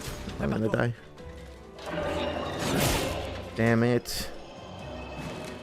Okay. But yeah, you might actually like wind up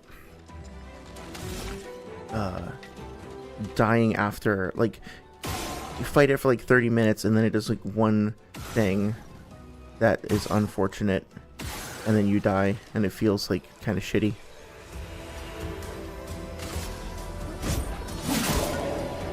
Okay. Can I just use my heal? Yeah. Damn it, I wasn't paying attention. Okay, let's see if I can dodge it this time. Okay, I guess not. You know what, I'm just gonna use my out of combat heal, because feels like it's getting a little risky. I say as I, like, fail to survive this. Yep. They're good. I totally underestimated them. I wonder if it will actually... Is it going to revive Gustav at like 1 HP or something? Yeah, okay. So, let me heal. There we go.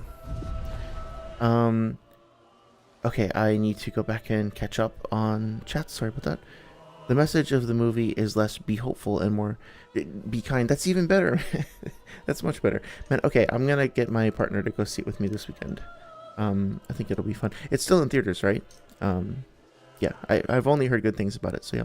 The famous line from the movie is, maybe kindness is the new punk. Yeah, I feel like I saw a meme about that earlier. Okay, awesome. It's very cheesy, but surprisingly it's true. Honestly, yeah, it's, like, compassion, especially these days, is honestly, like revolutionary. I'm exaggerating, but that's the word that kind of came to mind. I don't know, like, oh, hang on. Yeah, nice. Okay, I'm glad that just worked. They didn't have to teach it explicitly. But especially where I live right now. Nice. Oh, I wonder if that's I can give that to the little golem guy. Sorry, I'm kind of juggling multiple thoughts here. But yeah, not to get overly philosophical, but I do feel like empathy is something that is, in kindness and concern, is actively discouraged, and we could at least in like North America, in my particular experience, maybe in some places it's not so much as others, but being kind and concerned and compassionate and empathetic is often seen as being lame or like missing the point or counterproductive, or as usual, like the default stereotype is that it's like not masculine, right? It's you can be kind to other people, you can be nice to them, but not in any way that kind of compromises your stoicism, and that sort of thing I think leads to a lot of coldness and harshness between folks, and it's unfortunate, right? So for a character who I think could be described as an icon of traditional masculinity, the super powerful hero who beats up bad guys, and I'm assuming that he's like a Henry Cavill type, the actor, very muscular, very traditionally masculine in that regard too. For that sort of an icon to now be outwardly saying, hey, kindness is actually something you should do if you want to be a hero, believe it or not, is actually great news.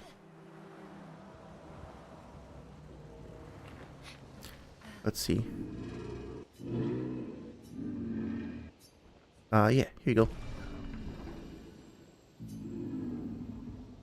Sorry, I should be reading his text. Gone are the days when I wandered in darkness. Soon I shall shine. Please don't kill me. Light it, help me shine, make me complete. A very precise shot, perhaps. Okay. On the top. Ooh. I don't know why I said ooh like that, but it's very pretty. Ooh, this light. Long have I awaited this light. I must join the others. Lead me, mistress. for the future shrouded in darkness. You have to tell us more. Will please, mistress. Capture light. My light. I caught only a glimpse. Ask what that was about. I felt my mistress guiding me. I could almost hear her. I must have more light to understand what she asks of me. Shine. I need to shine once more. Qu'est-ce qu'il voulait dire en parlant de lumière? Ooh, healing tint. Interesting. Des fois qu'il y ait d'autres névrons semblables à celui-là. Il pourrait avoir des choses à nous apprendre. Can I just light it up again? No, it was only a one-time thing. Okay, I love this character. I like that he's sort of gradually standing up, like he doesn't feel steady on his feet. He's still propping himself up with the device or whatever he has. Oh, mistress, I see. Now I see the path I must follow. Oh no, I don't want to attack him. Well, good luck with that. We'll be on our way. Okay, yeah. That was dangerously close. I almost hit the attack button. I would have been really upset. Okay, cool. I hope they implement some sort of fast travel or shortcut back here, because I'm lucky. I feel lucky that I was even able to find this place again. It is pretty labyrinthine. Which is weird. I was just going to complain about it being like slightly too linear for my taste, but now it's like kind of the opposite. Not really a problem, just something I noticed. But yeah, let me check chat real quick. Saria, hey, how's it going, Saria? Saria says, I'm here, I was playing Uno. That's totally fine. Yeah, I thought you said you were playing a game of Uno with your family. That's great. I hope you're having a good time. Let me know if you... I'd be curious if you have any reactions to specific things. Like... I remember that the first time I was like, hey, I think this might be something later, and then you were like, oh, you sweet summer child, and then the character dies or something like that, right? Like, I'd be curious if you have any, if you notice any things like that for later. But yeah. Totally Knockabox says, punk rock is about being everything they don't want you to be. Yes, exactly. And as the world becomes more and more hateful, is there anything more counterculture than being kind? Exactly. That was such a succinct and nice way of putting it. And honestly, like, being... I'm not saying that you can't, like, be angry and aggressive and also be courageous. Like, there's no mutual exclusivity in those ideas. But to be... Did I just go in a circle? To be facing a world that is inherently hostile and hateful and wants to drag you into it and wants you to participate in that and decide to turn towards it with kindness, that takes a certain kind of courage as well. It takes a specific sort of courage. That I think is admirable. And, you know, for somebody to be screaming in your face and calling you horrible names and threatening you, and for you to choose to respond to that by saying, like, okay, it seems like you're in a... obviously, if you say this to their face, you'll probably come across as condescending, but, like, internally, if you're like, I see you're in pain, you're going through something difficult, like, you are not well, and that sucks, and I hear you. It sucks that you're also threatening me, but yeah, like, I understand, and try to be empathetic and try to not, like to resist the urge to just deck him or whatever. That requires a certain amount of restraint and courage, and I think it's admirable too. So if the movie is even adjacently brushing up against those concepts, then I'm very pleased to hear that. Totally Knockabox says, thank you. Yeah, thank you. Thank you for, you know, supporting that kind of message. We need more of that. Let's see. Upgrade attributes. Yeah, so still finding that I'm at slightly low health, but I think I also like round numbers, so I think I'm going to get myself up to 10% crit rate. That feels nice. 1 in 10 shots having a crit chance makes sense. And then I'm just going to focus on damage for now. It kind of feels like I can't go wrong with the stats. Like it feels like everything does have some sort of a tangible benefit. Like, and also, so I get 3 points for this the first time, then 4 the second time. So I think even just putting like a little bit of effort in here actually does help me quite a bit. What about this? Luck. And I do like the idea of having one character who's like a crit beast. So I'll keep like nudging that up a little bit. Totally Nakavak says, anyway, there was something I wanted to work on. Good luck. Hey, yeah, no worries. Thank you so much for stopping by. I hope you have fun with whatever you're working on, and I hope you have a great night. I'll try to keep an eye out for your Dark Souls 2 streams if I don't see you in the next few days or whatnot. Good luck with your run. I'll talk to you soon. Take care. Okay, let's see. So Gustav can now actually start to learn. Recovery recovers 50% health and dispels status effects. Okay. Deals medium single target damage, 3 hits, uses weapons element, heals self if the target burns. So I wonder if that means if the target is like already burning, or if the target will burn from as a result of using the attack. I'm not sure which is the case, but since I already have a decent recovery from Lune, I will go ahead and try this out. Okay, let's see how that goes. Oh, okay, whatever. I'm not using powerful thus far. That's fine. Okay, and she has one. Let's see. Deals low. Hang on. Okay, so Thunderfall does random enemies 2 to 6 hits. Deals low single target lightning damage, 3 hits, critical hits. Yeah, I love the idea of like dumping a lot of extra energy into extra stats into critical hits and just having like this like land 50 times in a row. But thermal transfer, ice damage 2 hits, gains 4 AP, consumes play a second turn. Okay. See, that to me is very interesting. Oh, this is gonna get really deep, huh? Earth damage 2 hits, can break, consumes 3 different for greatly increased damage. Yeah, I think I don't need this as much as I need as I want to like invest more deeply into other trees. So I'm gonna save this for now. Cool. The music has been fucking great this whole time, by the way. I've just been babbling over it. Sorry, it says, I can't go wrong with the stats. Me blasting everything in existence with my... I am curious to see what ability she has, for sure. I'm taking it you focus on more of like a magic damage dealer build. Am I saying that right, by the way? Is it my... More like my... Oh, Jesus, okay. Whoa, holy shit, who are you? Merde. Il est énorme. On se replaît.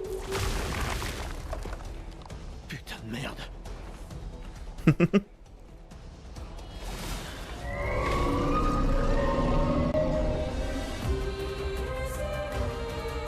I am very curious as to why they don't, one sec. Je suis prête. Danger. Nice. I'm very curious as to why they don't, translate, like, why didn't they translate putain merde, but they did translate, when, one of the characters said merde, they translated that to fuck in the, subtitles. But putain merde was not. It was kept the same. So now I gotta go play the English dub and see if it's the same as well. It's Mael. Okay, sorry. Sometimes when I see the two L's like that, part of my brain goes like you're supposed to say E with that. So I was like, Mael. Kind of got stuck in my throat. But cool, thanks. I appreciate it. Mael. Okay. Some enemies have... I actually started to pronounce Lune's name correctly. I just realized how many times I said Luna last time. Like, you praised me for saying you're getting the name right, and then immediately after that I just said Luna the rest of the fucking stream. So I'm trying to actually get it right this time. Some enemies have shields that protect them. Each shield completely blocks one hit. Okay, gotcha. So if I do... Hang on. Maybe I should do this. Since I have 6 AP. Medium physical damage, 3 hits. Heals self by 20% if the target burns. So, 1 hit, 5 hits. Okay, let's try Lumiere Assault because it does multiple hits. And that should get through his shields, right? And it's going to be building up my overcharge in the meantime. So that seems like a smart idea. Nice, okay. Yeah, this feels like a proper boss fight. The fucking design of these creatures, man. Like, every one is... more compelling than the next. So now that the shields are down, can I hit the corner? Yes, I can. Okay, nice. So let's see skills. Got a whole bunch of stuff to do. Thunderfall, I think, is like random enemies, and that's 5. So Earth Rising consumes fire. Ice consumes earth for increased damage, and it has weakness. But I don't have anything that... Oh, it does. Okay. Oh, and if I use the mark from... Oh, okay. I see. I think I have a strategy. 1 second. So fire consumes ice for increased damage and applies 2 more burns if marked. So I'll do Ice Lance and then mark. Glace. Nice. And it applies a weakness.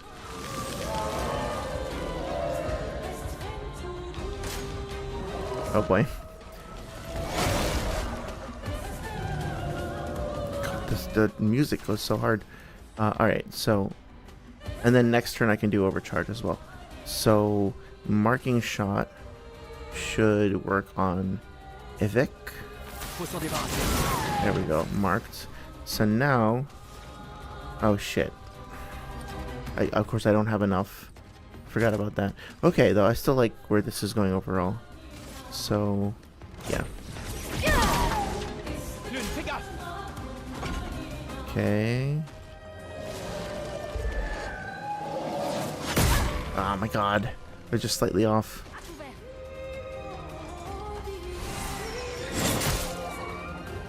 I swear to god I'm trying to parry this stuff. 1, 2, 3, and now. There we go. Ooh, nice. That felt very satisfying.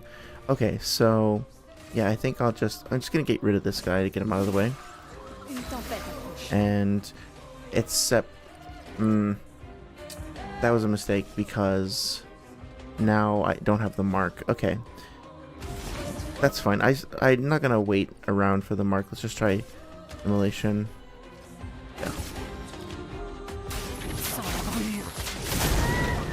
Cool. Oh yeah. Oh no, I should have saved up for the mark. Je suis prête.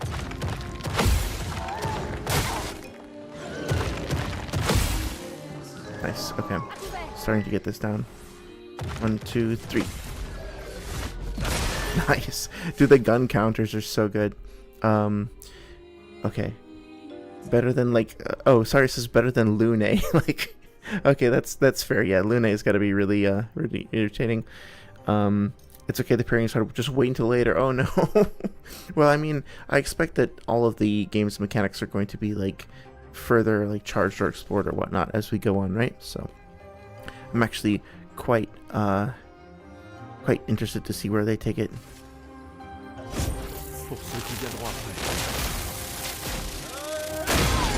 Nice. Oh wow, it was a lot of damage. So he's building up chroma. Okay, so I think what happens if I do this? If I go to Thunderfall, I know it's not like the right... Oh no, okay, so it does actually consume fire for increased damage. So let's see what this happens. If it does 2 to 6 hits, it might get through quite a few of those shields. Let's try that.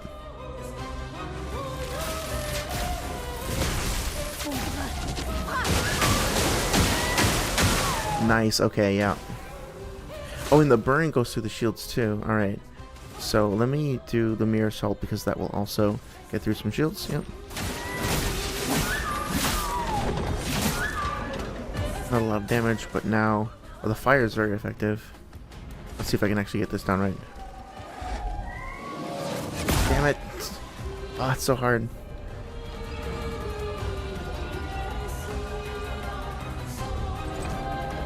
I do kind of feel like it's, at least at the moment, it's a bit more memorization based than skill based, but there's a component of both for sure.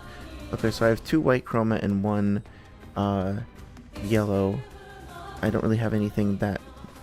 Well, I don't have enough AP either, so I think I can beat him. Maybe that was a bad idea. I think I have to beat him this turn, otherwise I'm going to be in a lot of trouble. But I kind of screwed myself. Okay. Oh, maybe. Nope. Let's see how much trouble I'm in.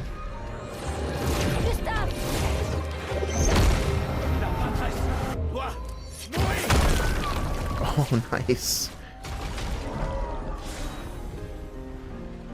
Okay, so that was really cool. But also, I kind of hate that I wasn't the one that finished it. Like, I guess because the burn applied the final tick of damage or something, that my character specifically, I wish I had gotten the opportunity to execute the final button press that killed the boss and make it really feel like my own doing. It more felt like I survived and then the boss died. And so that's the first thing about this game that I felt like was a mistake. And it's a feel like, it's not an objective thing. But like, unless I just misinterpreted something that happened, I feel really like I almost want to go back and redo that boss fight so I can see if I can get the killing blow. Like, that should belong to me, you know? I didn't love that. But everything else about that fight was fucking amazing. Like, the mechanics, like, easy to learn, difficult to master, fair but tough, a lot of depth, a lot of complexity, but also if you just want to spam fireballs all day, you can win. Interesting interactions between the characters' abilities. Like, somebody actually thought about this very carefully. Very, very well done.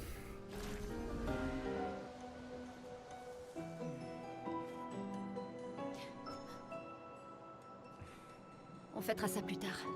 Il y en aura d'autres. On sera en sécurité là-haut. Ouais. Yeah, like I was saying, his friend just, presumably his friend, somebody that he knew, just died, and he's like kind of smirking. But I'm guessing that some people respond to trauma that way, you know, genuinely. Attends, il y a un message sur le mur. J'ai emmené Maël jusqu'aux étranges coraux. Aller vers le nord, chercher une porte dans une hutte. Maël. Ça n'a aucun sens. Qui a bien pu écrire ça? On dirait quelqu'un de l'expédition. Mais tout le monde sait qu'il faut signer ces messages. Oui, mais s'ils étaient pressés. Je suis pas sûre. J'ai pas l'impression que ce soit quelqu'un de l'équipe. Et si c'était un piège? L'homme sur la plage? Non, c'est la seule piste qu'on ait. Celui qui a écrit ça connaît Maël. On doit y aller. Non. Pas tout de suite. Le protocole dit qu'on doit se retrouver au point de ralliement et d'attendre 3 jours. Ce message sonne faux. Si c'était quelqu'un de l'expédition, il nous aurait attendus ici. Tout le monde connaît le protocole. Oui, mais peut-être qu'ils étaient en danger. Si ça se trouve, ils ont dû fuir devant une attaque. Les choses sont différentes sur le terrain, Lune. N'empêche... Un protocole ne couvre jamais toutes les éventualités. Tu le sais, ça. Il y a une raison. C'est le protocole. Le protocole a été conçu pour répondre de manière optimale à la plupart des situations. Et le fait que toute notre équipe se soit fait tuer, ça te semble optimal, ça? Écoute, moi je vais chercher Maël.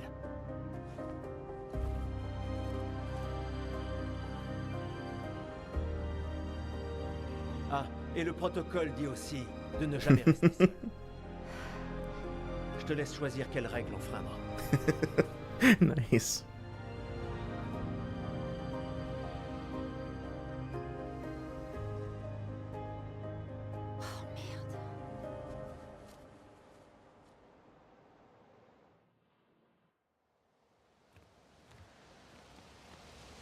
Oh merde.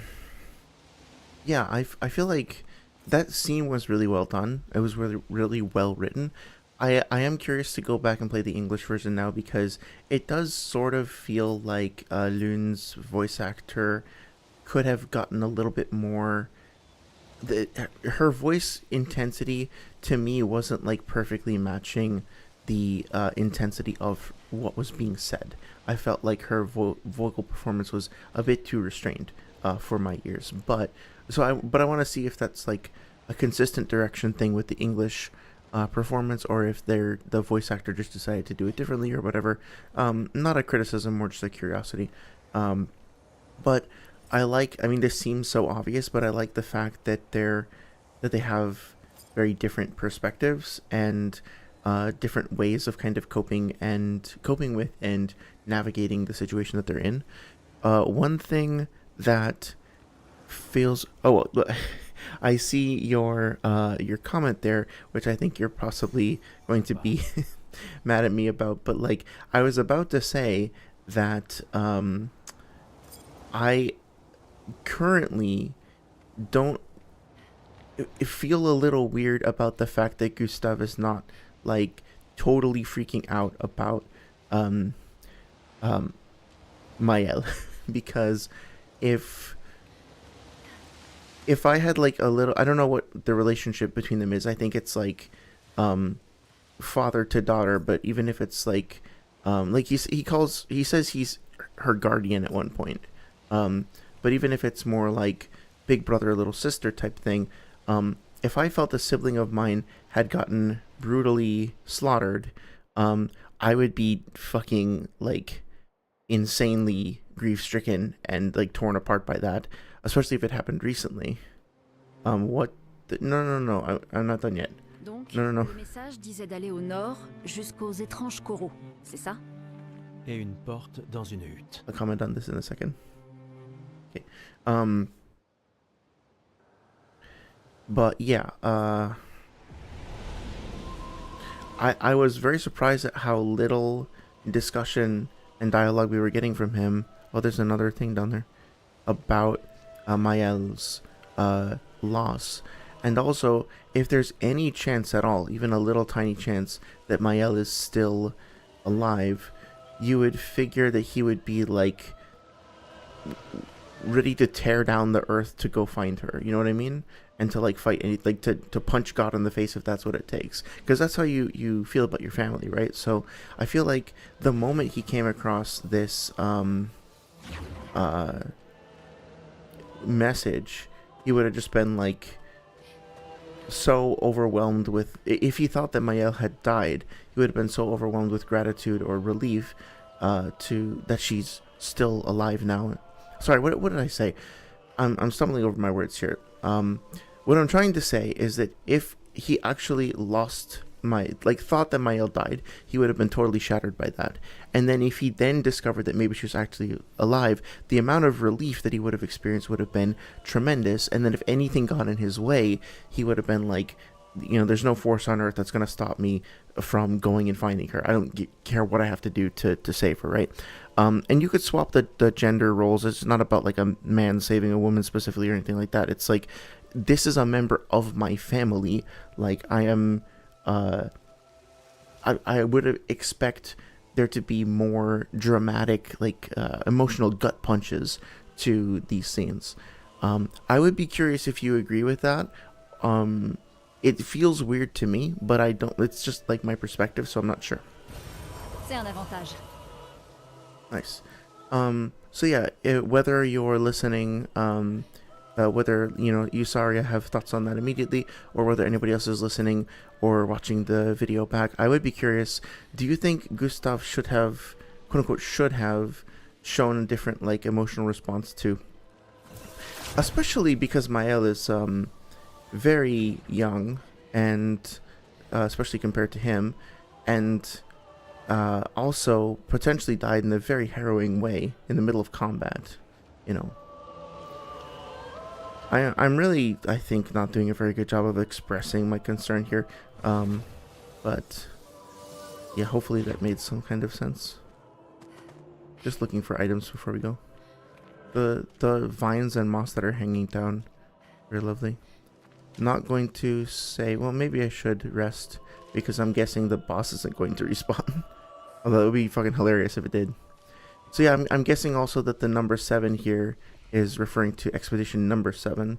We're going to be finding different things from different expeditions. It's kind of cool. Just give it time just to process. Okay, sure. I do. Yeah, I actually have a lot of faith in the game overall. So my commentary is on what I've seen so far, not on like what I think the game is overall, if that makes sense.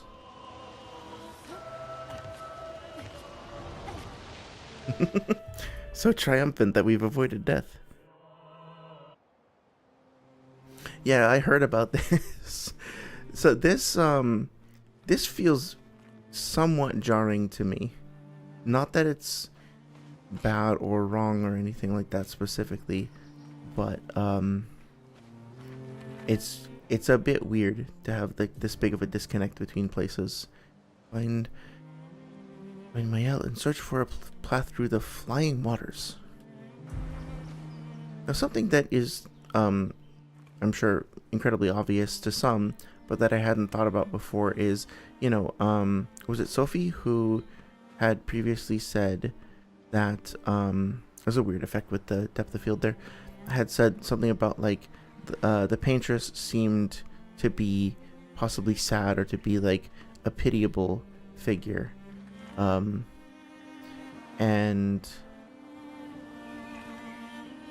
something that it's sort of tempting to just say, no, she's obviously a monster because she's killing people. It doesn't really matter if, I wish Kavak were here actually for this. It doesn't really matter if she's pathetic or whatnot, or if she's like experiencing sorrow. She's still a mass murderer, and so she's like, there's no nuance. There's no point in like trying to speculate about what she's feeling. It just doesn't matter or anything like that, right? Which I think there's some validity to that, but also I think it's right things out here. Yeah, I'm now starting to think about like, well, what is in the paintress's personality? Like, if she actually painted this entire space, painted these enemies, painted the creatures in them, what was she thinking when she painted them? What was the vision? What's the story that she's trying to tell, right? Can we actually learn about the paintress herself and her vision as we go through this world? I'm going to be trying to keep that in mind and see if there's any clues about that stuff.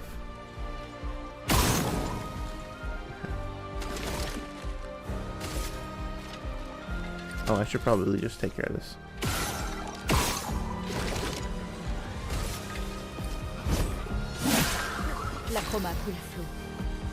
Okay. Can I do the lightning attack? No, it's 5. Okay. In that case, I'll just do this.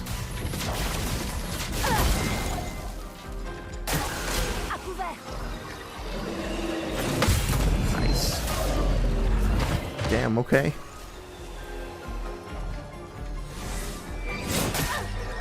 I feel like I got that. I'm not, like, I don't understand why I failed with that parry there. No, that's fine. I'll figure it out eventually. Oh, I didn't even, like, equip that. What was wrong with me? Lune. And let's go to weapon. Lunar Rim Lighter. I wonder why Lunar Rim hasn't leveled up. That's a little weird. Lighter Rim at level. Oh, that's cool. I love that. There's multiple like power tiers. Fire skills cost 1 less AP. Yeah. Okay, I want that. Thank you. Also, it just does more damage, so it's cool. I'm sure you're already aware of this aria, but I was looking into the lyrics of the Lumière theme, and it seems like they're using a combination of like modern French, of Occitan French, and of Latin to kind of create like in a positive way, to create like a jumble of different sounds, as opposed to just like, so it's sort of hard to translate exactly what is being said because it's more about like the overall feel and vibe of the sounds. But yeah, it's really interesting.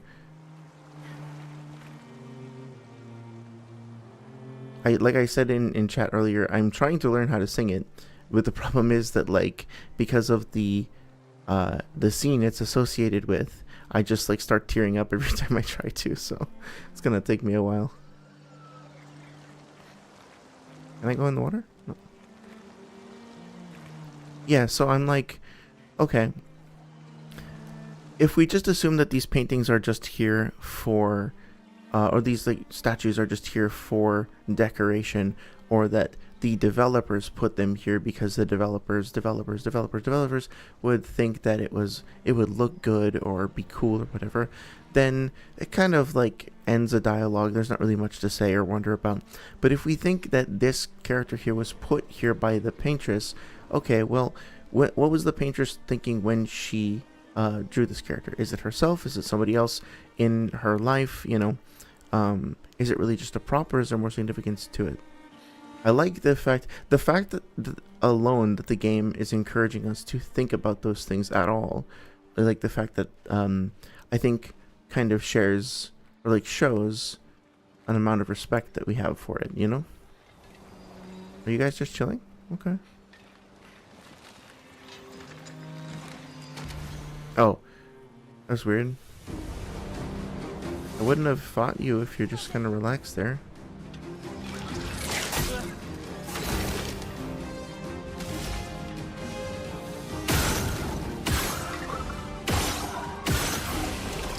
Cool.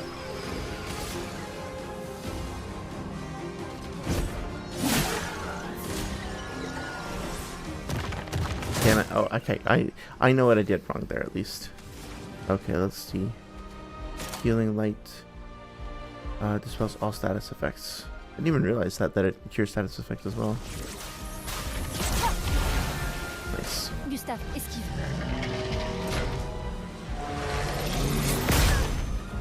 Yeah, I'm really struggling to tell when that attack is about to land, if that makes sense. Oh,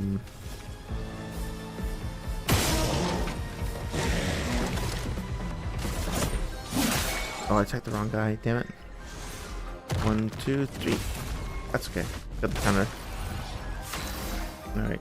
And now I wish I could launch another healing attack. Oh boy. Okay, I'm screwed. Nope. I'm just not getting it. Something's not clicking. That's fine. Attack this guy, finish him off. And then I can use another healing spell. Yeah, I'm looking forward to there being like a group heal type thing. But let's go with you first. Faites attention. Yeah, I really keep thinking that I have it down right, but I guess not. I'm probably going to die here. It's fine.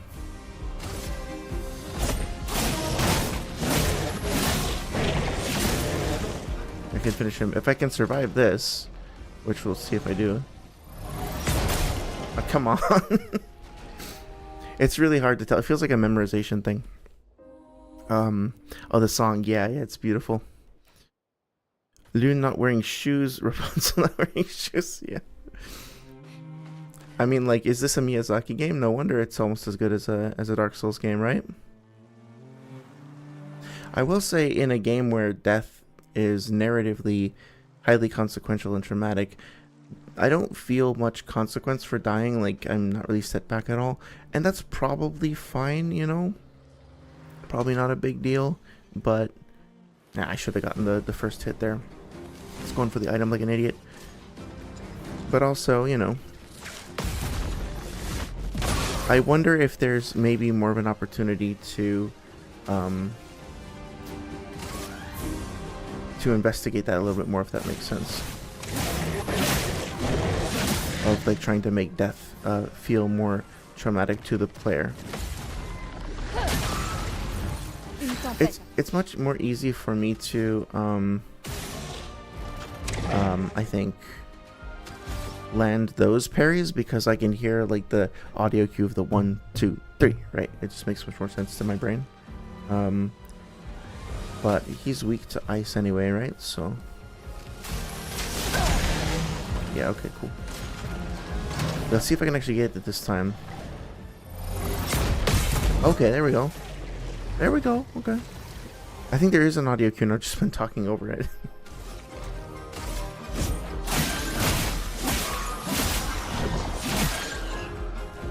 God, all of the sound design so far has been really great. I think I see what I'm doing wrong. Okay, yeah, I think I understand. Yeah, and I didn't quite see that animation, but she kicks, right? Like her feet are on fire and kicking the enemy. That's awesome. He's just standing there menacingly with 2 other friends who are doing the same thing near a shiny thing that I want. I feel like that's crime enough in our current climate. Not to get political again. Sigh. Wow, this is really cool. I love the texture of this. Whoa. Yeah, it feels very alien, very creepy. And there's the... I can't believe that I didn't realize what that was in the background. A tower. Yeah, so I think, here's the thing, Saria. I'm starting to do this weird thing where I'm actually, like, learning some French. And also, like, I was on Wikipedia today learning about the Eiffel Tower. The Tour Eiffel, sorry. And learning about the people who were behind it and stuff like that, you know. So because of this game, I have now become more interested in learning about French culture and history, and I haven't even really had much time with it yet, but I'm imagining that I'm not the only one. I'm guessing that there are a lot of people who are now more curious about the learning what has inspired this, you know? I'm guessing this is going to kick my ass.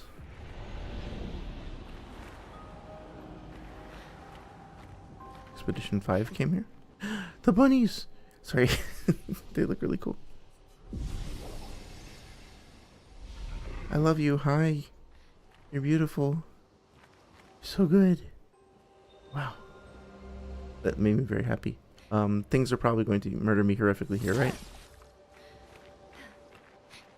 Hi, friend.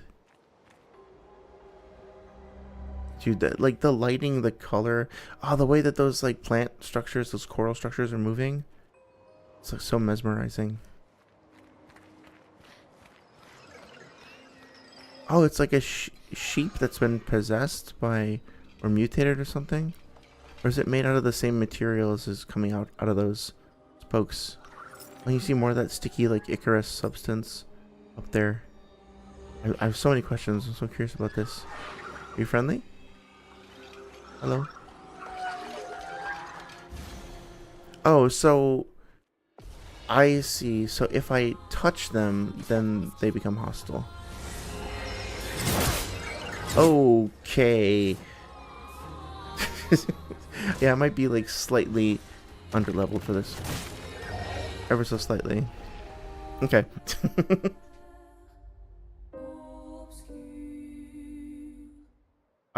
I'm guessing that the fact that it didn't, like, try to attack me or anything, excuse me, sorry, might mean that it, like, I don't have to fight it. It's not doing anything to me. I'll just leave it alone for now.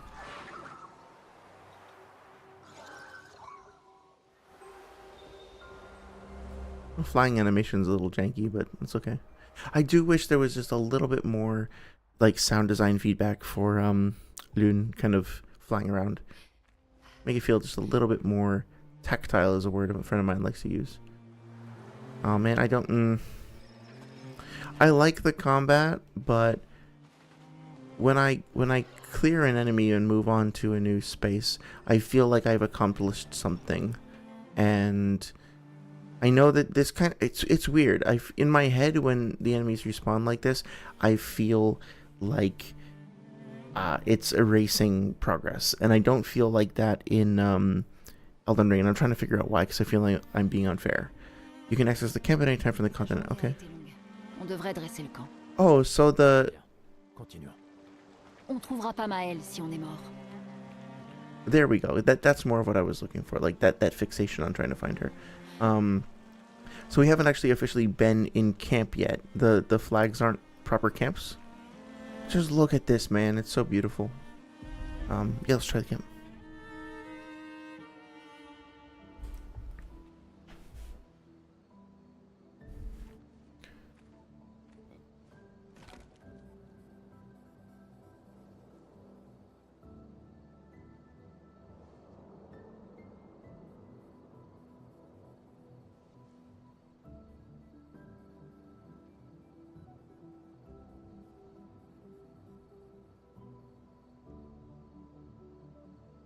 Désolé pour tout à l'heure. La plage, c'était pas ta faute.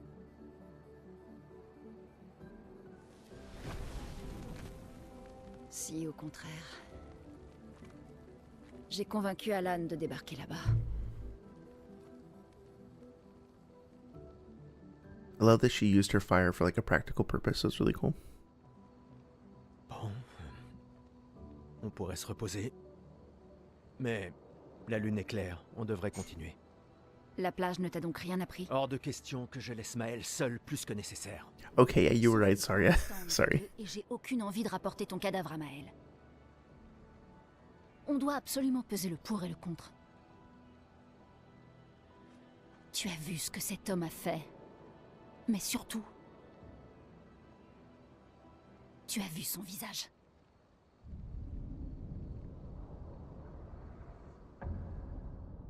Hey, Kona, how's it going?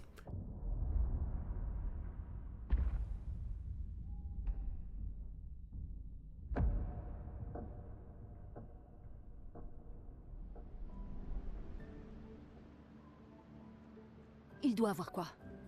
50? 60 ans? Et il a survécu au gommage. On ignore à qui on a affaire. On a perdu tout le monde en un instant. Exactement. Il les a tous tués si facilement. Il n'a pas besoin d'un faux message. Lucien. Lucien est mort. Pour me sauver. Et Tristan. Margot, il les a tous. Je refuse de laisser Maël mourir ici. Je la ramène à la maison. Quoi? Non! Non, non! On a une mission! J'emmerde la mission! J'emmerde la mission, Lune! Tu veux qu'on fasse quoi, hein? Dis-moi!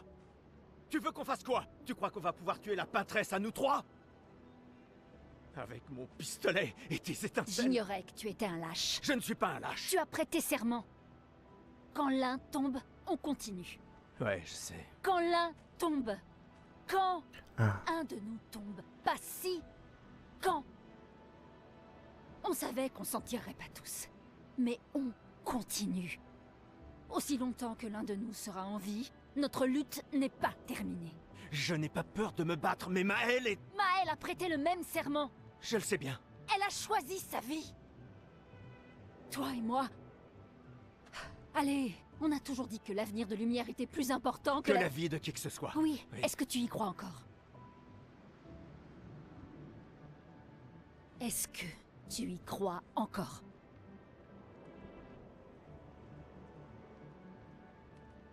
Réponds-moi.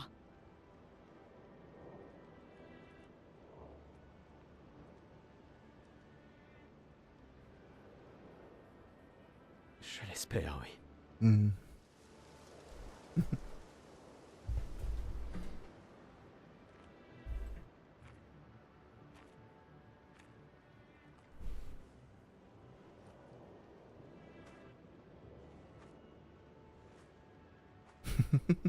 I see your messages. I'll get right back to it. J'emmerde la mission. Sérieux?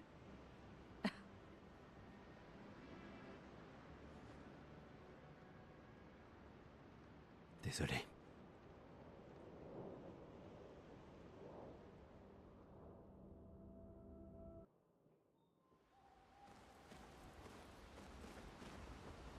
Oh yeah, okay, that confirms it with the 33 flag there. Okay, cool.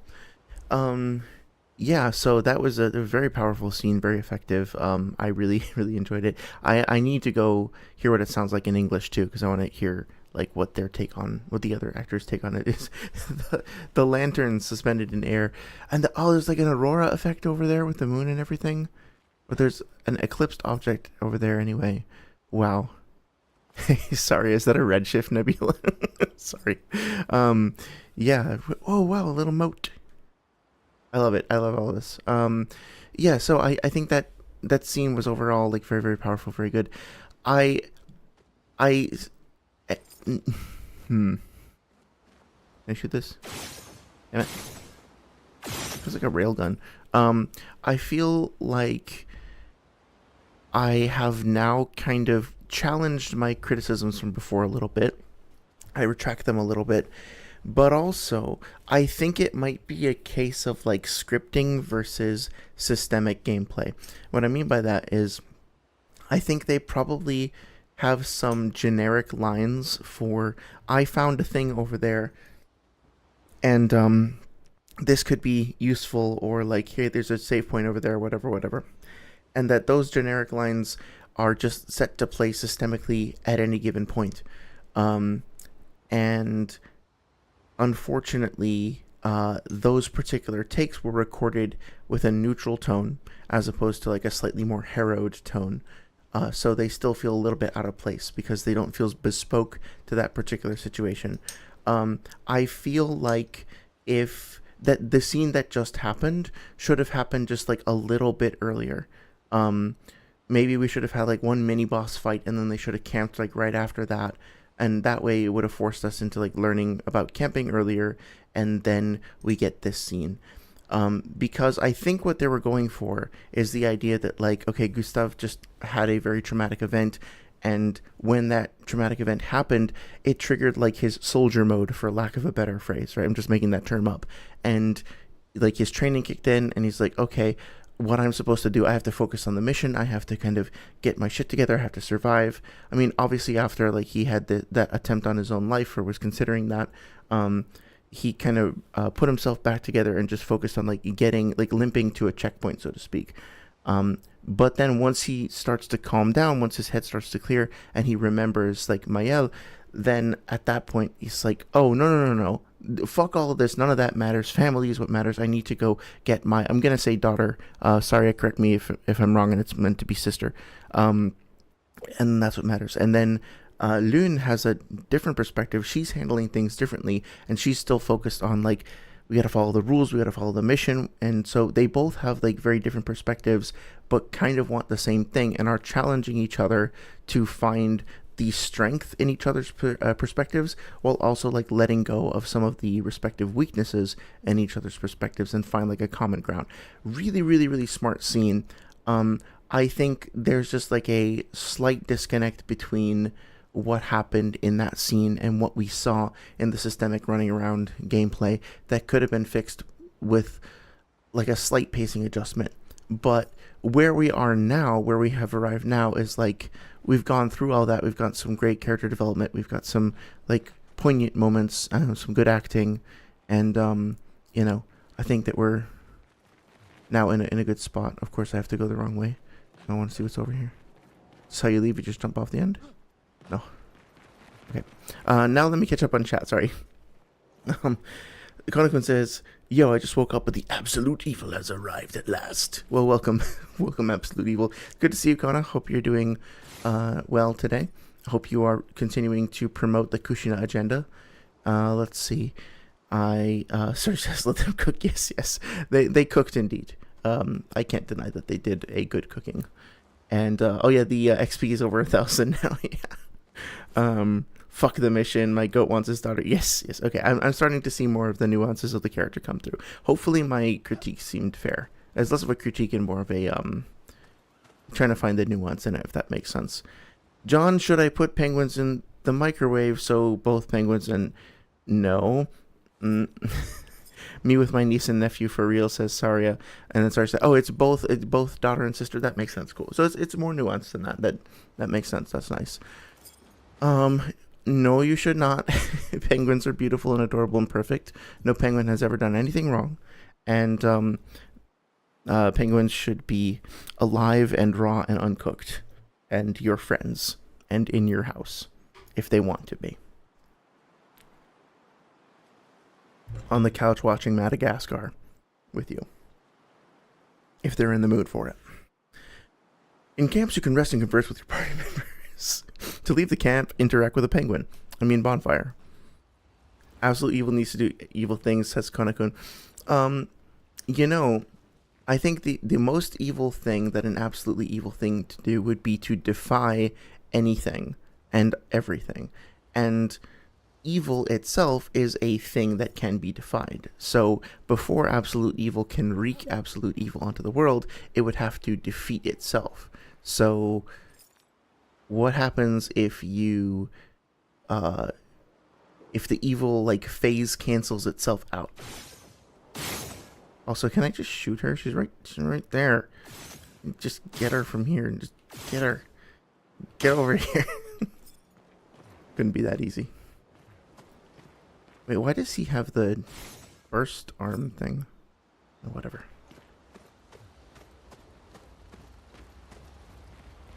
I guess we should probably chat. Le continent. J'ai du mal à croire qu'on y soit enfin. Oui, Bonne nuit, Gustave. Le continent. oui. Oh, just the same. Bonne nuit, Gustave.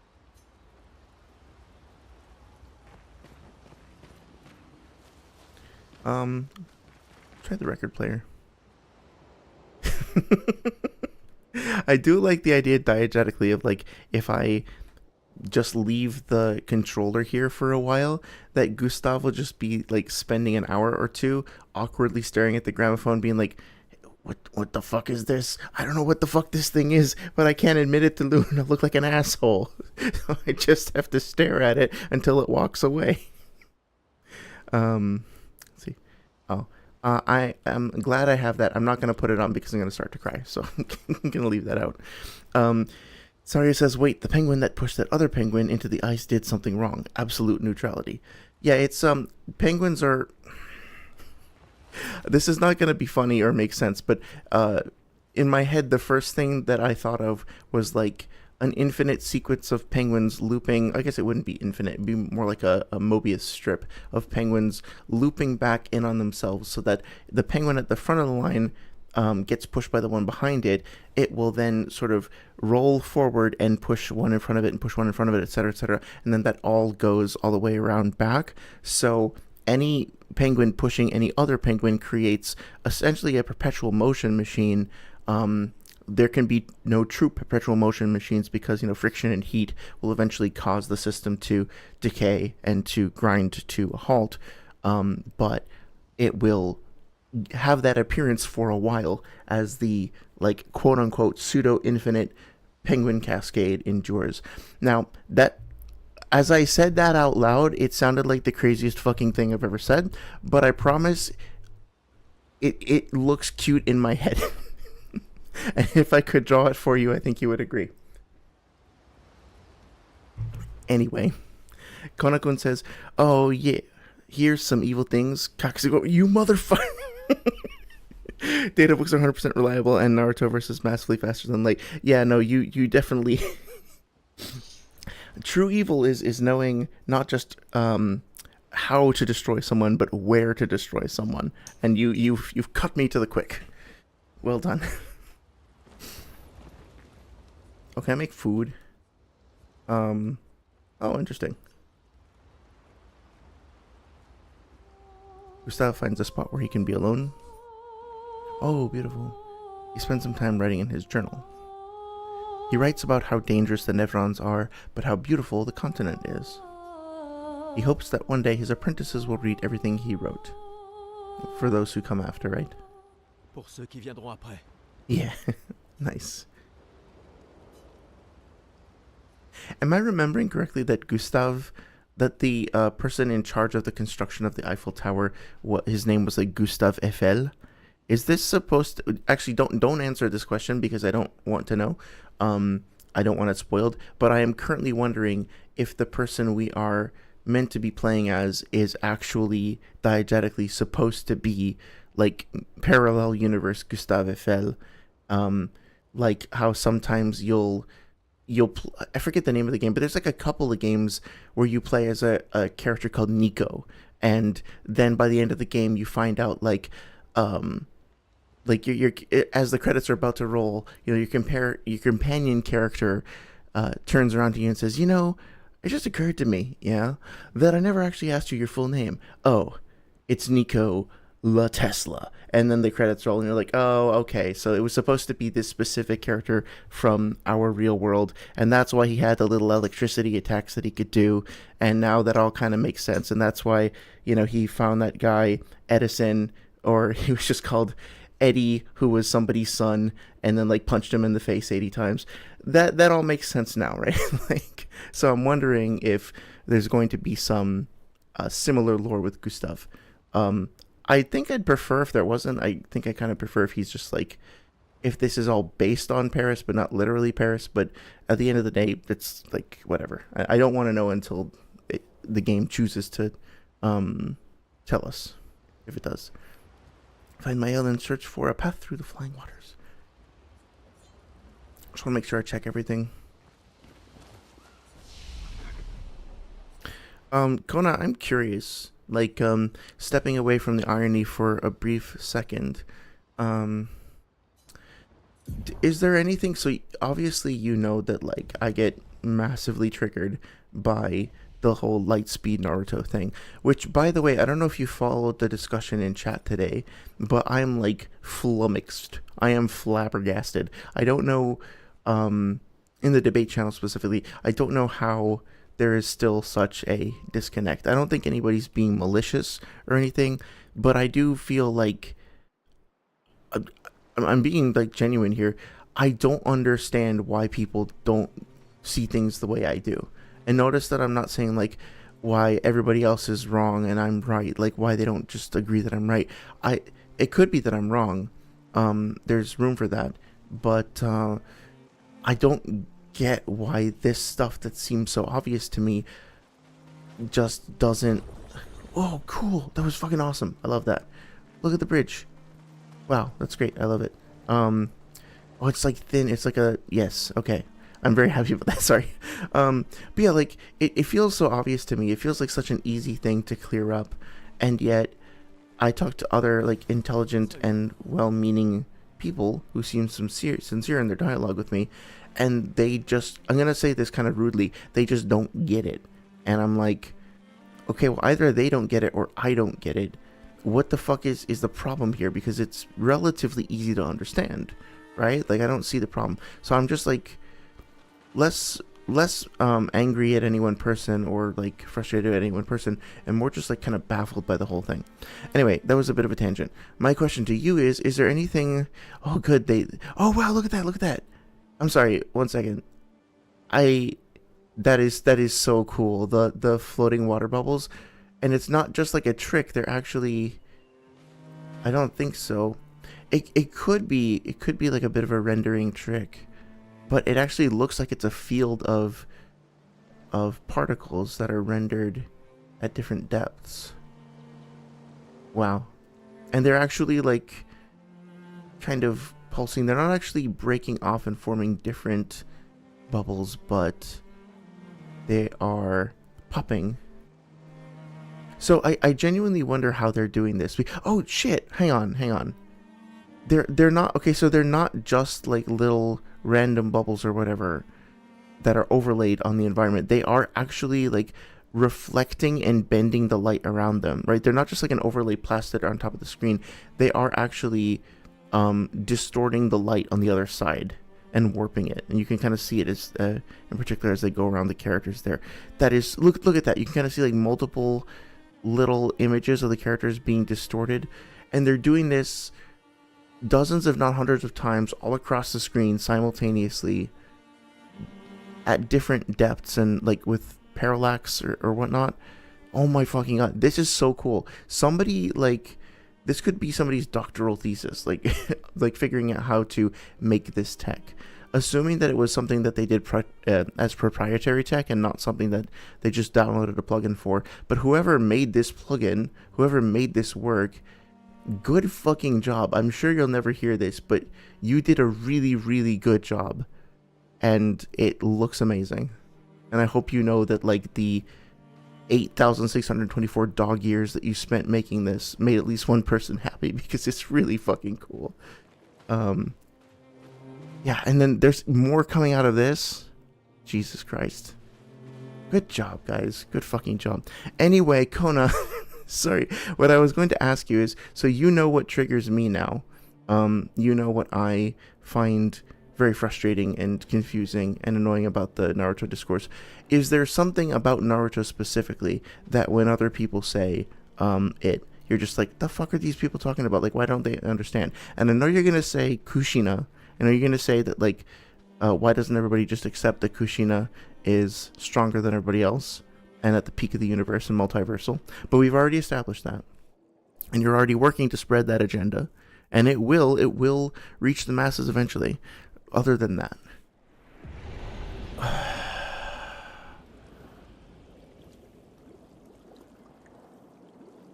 can't play this game, man. It's too beautiful. I'm not gonna be able to play other games after this. Are you kidding me with this? Look at this shit. I have to turn the sound up too because I want to hear the ambience. With the whale.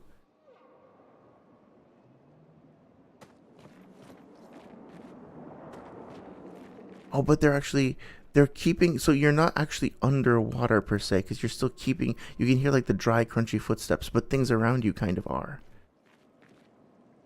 That's so fucking cool. They're making it look like you're underwater with some of the filters and shaders and like the other creatures, but also making it feel like you're not with stuff like, you know, the terrain, the movement. This is so fucking smart.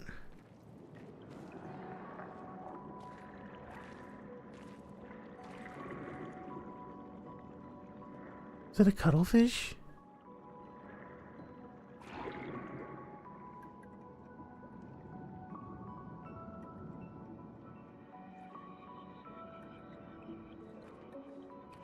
La 68. L'expédition d'Elodie. Tu connais les commandants de chaque expédition? Expédition 68. Leur bateau a été projeté dans les airs par une tempête. Lumière les a perdus de vue et on a pensé qu'ils s'étaient écrasés. Et ils ont survécu. Du moins, à la tempête. Bon, continuons. On a trouvé les étranges coraux. Maël ne doit plus être loin.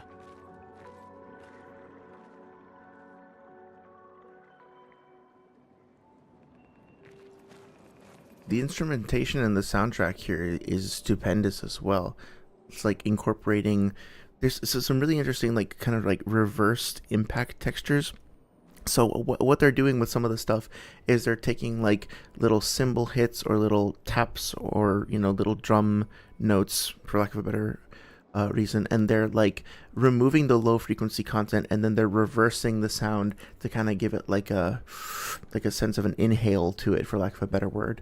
And yeah, it just sounds brilliant, and it sounds like they're combining that with like some gamelan style, like xylophone adjacent metallic percussion, some sort of I forget the term for it, but it's great. And that with like some synthetic elements too, it feels eerie and beautiful and otherworldly. It's really, really, really well done. I am kind of curious why they didn't animate this chain and make it like swelling around in the water to make it feel like it was a part of the water as well. But I mean, like the whale itself. Wait, I can shoot the whale? Should I do that? I shoot the mola mola. I kind of want to do it because the game is giving me the option, but it's a whale. I don't want to hurt it, so I guess I won't. Maybe I need to do like an evil mode playthrough or something. That's crazy. I would not have expected that to work. But yeah, it's a really, really interesting choice. Looks like there's somebody embedded in the chain. Can I knock them down? Wow.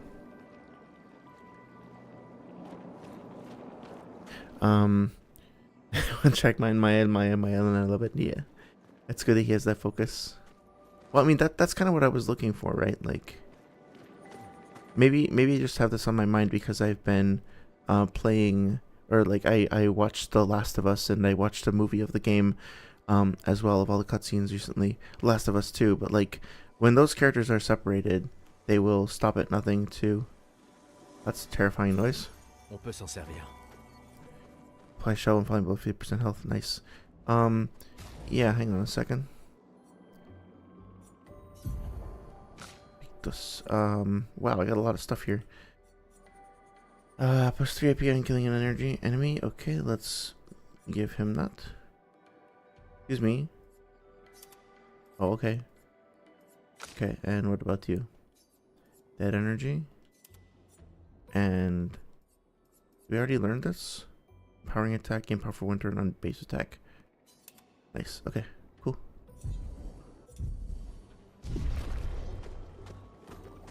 I totally forgot what I was saying. There's a manta ray as well. You can't shoot the mola mola or it won't do anything. Can you shoot the ray? Oh, you can. Oh, I don't like that. It just made it angry. I'm sorry, friend. I won't do that again. Unless I have to for the plot. Yeah. So the fun little marine biology fact, this is called a sunfish or a mola mola, and for a while it was a bit of a meme in the marine biology community that these things were considered to be plankton, because part of the definition of plankton is that a creature counts as plankton, or an organism counts as plankton, if it cannot propel itself through the water column. So basically, if a fish is... Normally we think of plankton as like little, you know, very, very tiny little organisms, or even, you know, bits of plant matter that are kind of like floating near the water surface, etc., etc. But according to that specific technical definition, if a fish is basically just a blob and it can't move around, even though it's technically a fish, it would... Like, phylogenetically, cladistically, it is a fish, but we would still call it a plankton by that general term because it is unable to push itself around and swim on its own. So, scientists for a while, or certain scientists anyway, maybe it was just one guy, like, found these sunfish, these mola mola, those guys over there, and, ooh, the bubble sounds, I love them, and we're basically just like... They never saw a mola mola do anything. It was always just kind of like floating around lazily and like being useless. So they were like, this fish sucks so much at being a fish that, and we hate it. Not really, but they were just like, I'm applying this my own narrative to it. The point of the matter is, they found these fish. They never saw them swimming around. They never saw them really doing anything. So they came to the conclusion that they were unable to propel themselves through the water column, and therefore they were technically plankton. And so they called them plankton. And then it kind of became a meme. And it was very quickly disproven when, like, somebody went up to one of them and it, like, fucking zoomed away. They can move really, really fast if they want to. But they are normally pretty slow, and normally they just kind of hang around, do nothing except being chonky. And so they were like, yeah, these are plankton. There's little marine biology trivia for the day. Paint cages contain rare loot. To unlock the cage, find its 3 locks and shoot them. Okay. John hates fish and soothing for fun. No, I'm sorry. I shouldn't have done that. I really like fish. I used to have 2 aquariums in my house, and I also, when I was in high school, I couldn't get enough of them, so I, how do you say? The school had like 2 or 3 aquariums that were kind of unused, and I convinced the teachers in the various rooms that they were in to let me revive them and give me a small budget for like acquiring fish and what do you call it, like ornaments for the tank.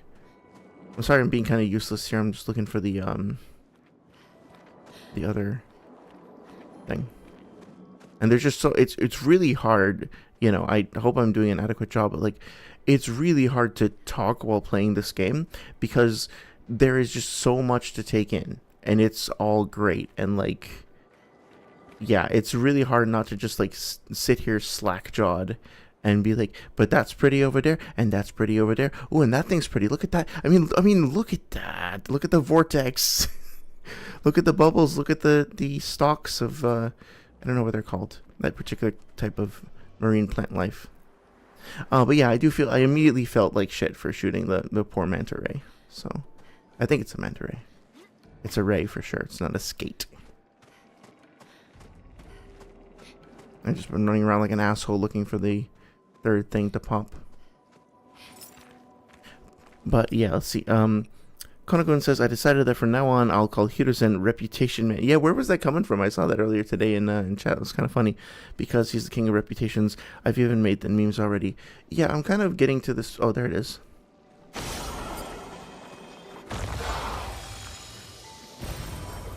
Ooh, nice. That's very important, actually. I'm kind of getting to this point where, you know, if somebody, what can I say? I'm kind of getting bored of the whole, like, I think that Orochimaru could probably beat Hiruzen in a one-on-one, even if he didn't have the Edo Tensei.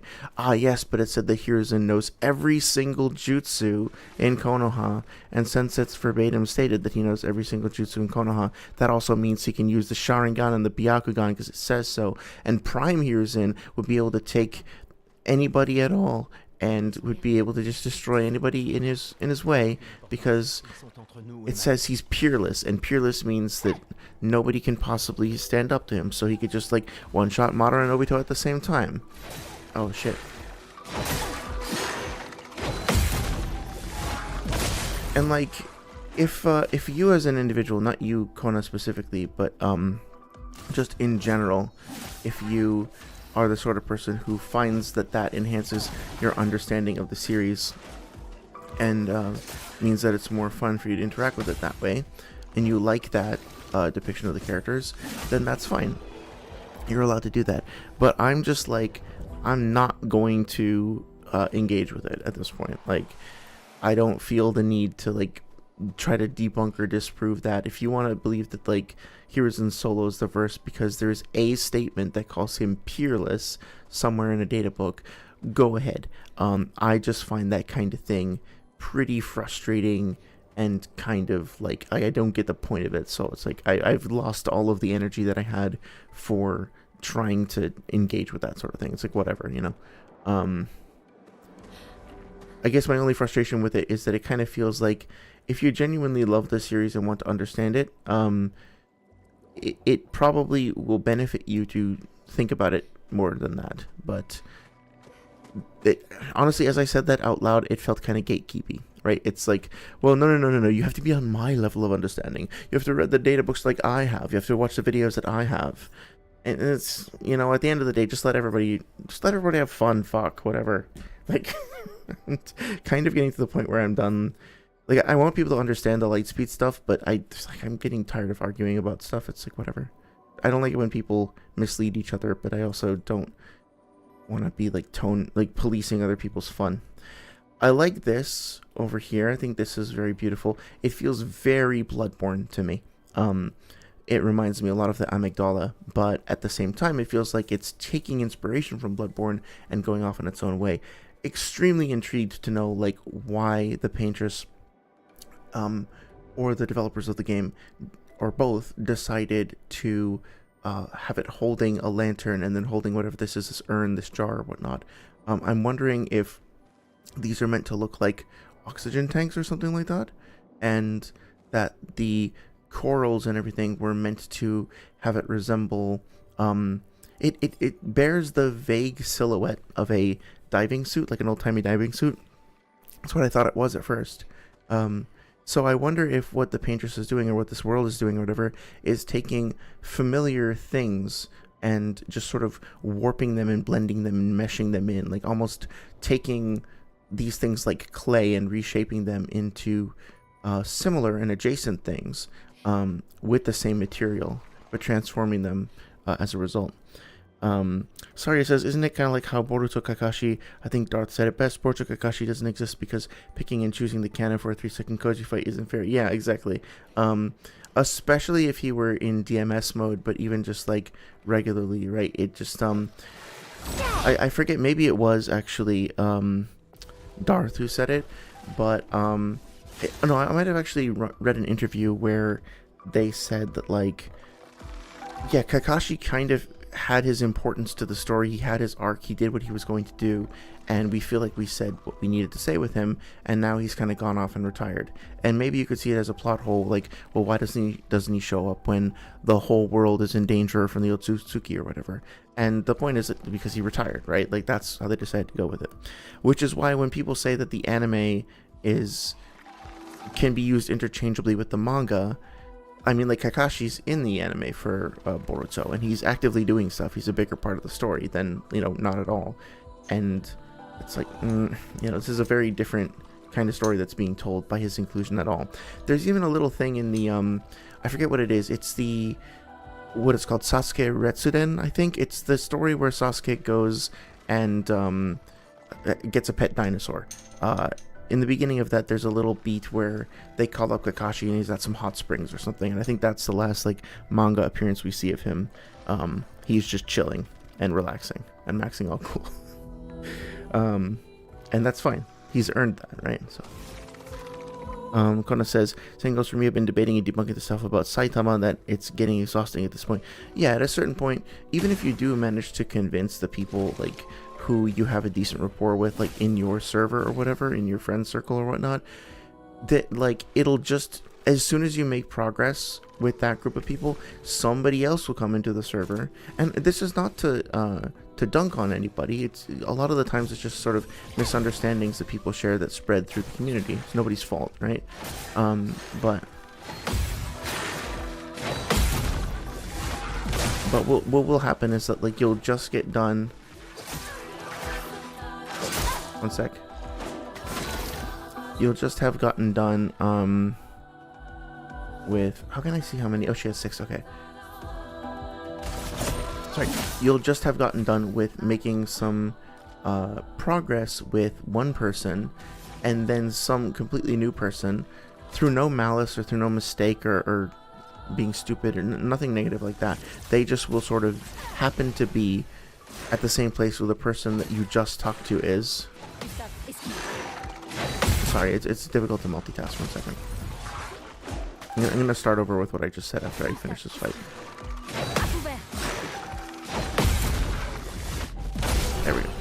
Okay, sorry. So what I'm trying to say is that I've had this experience where like you will talk to somebody and there will be like a friendly argument, and you'll go into great detail and you pull up the scans and you go back and forth for a long time, and then maybe eventually you will find some consensus, or at least you'll just agree to disagree. Sometimes it doesn't end that well, but sometimes it does, and that's great when it does. And sometimes it can feel like extremely exhausting, fatiguing, or challenging or whatever, especially if the conversation goes for multiple hours or even multiple days or whatever, and you're waiting for replies and whatnot. But then at least you can be like, okay, well, I feel like we connected to a certain extent.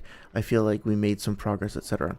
And then immediately, and I'm talking, this happens all the time, immediately after that, somebody else will kind of come into the server, or you'll bump into somebody else who's like, oh, hey, yeah, and then they'll say exactly the same thing that, you know, you just managed to make some progress on with the other person, and now you're back to square one.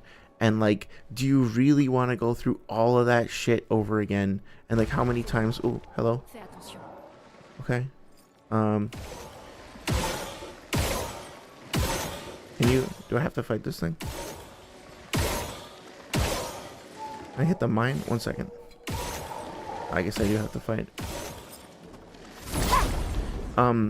And after a certain point, it's like, I just can't fucking do this, man. Like, maybe some people really enjoy it, or like motherfuckers like Noodles who are just like claiming to have debated over 300 times they get off on it.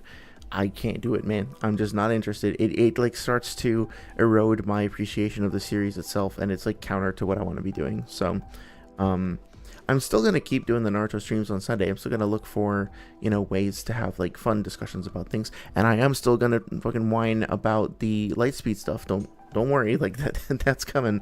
But also I'm adopting much more of a live and let live approach. As long as, you know, if somebody puts out a debate and they're like gaslighting people, then I'm going to like be upset about that. But if people just have edgy takes and they want to have fun with that, that's fine.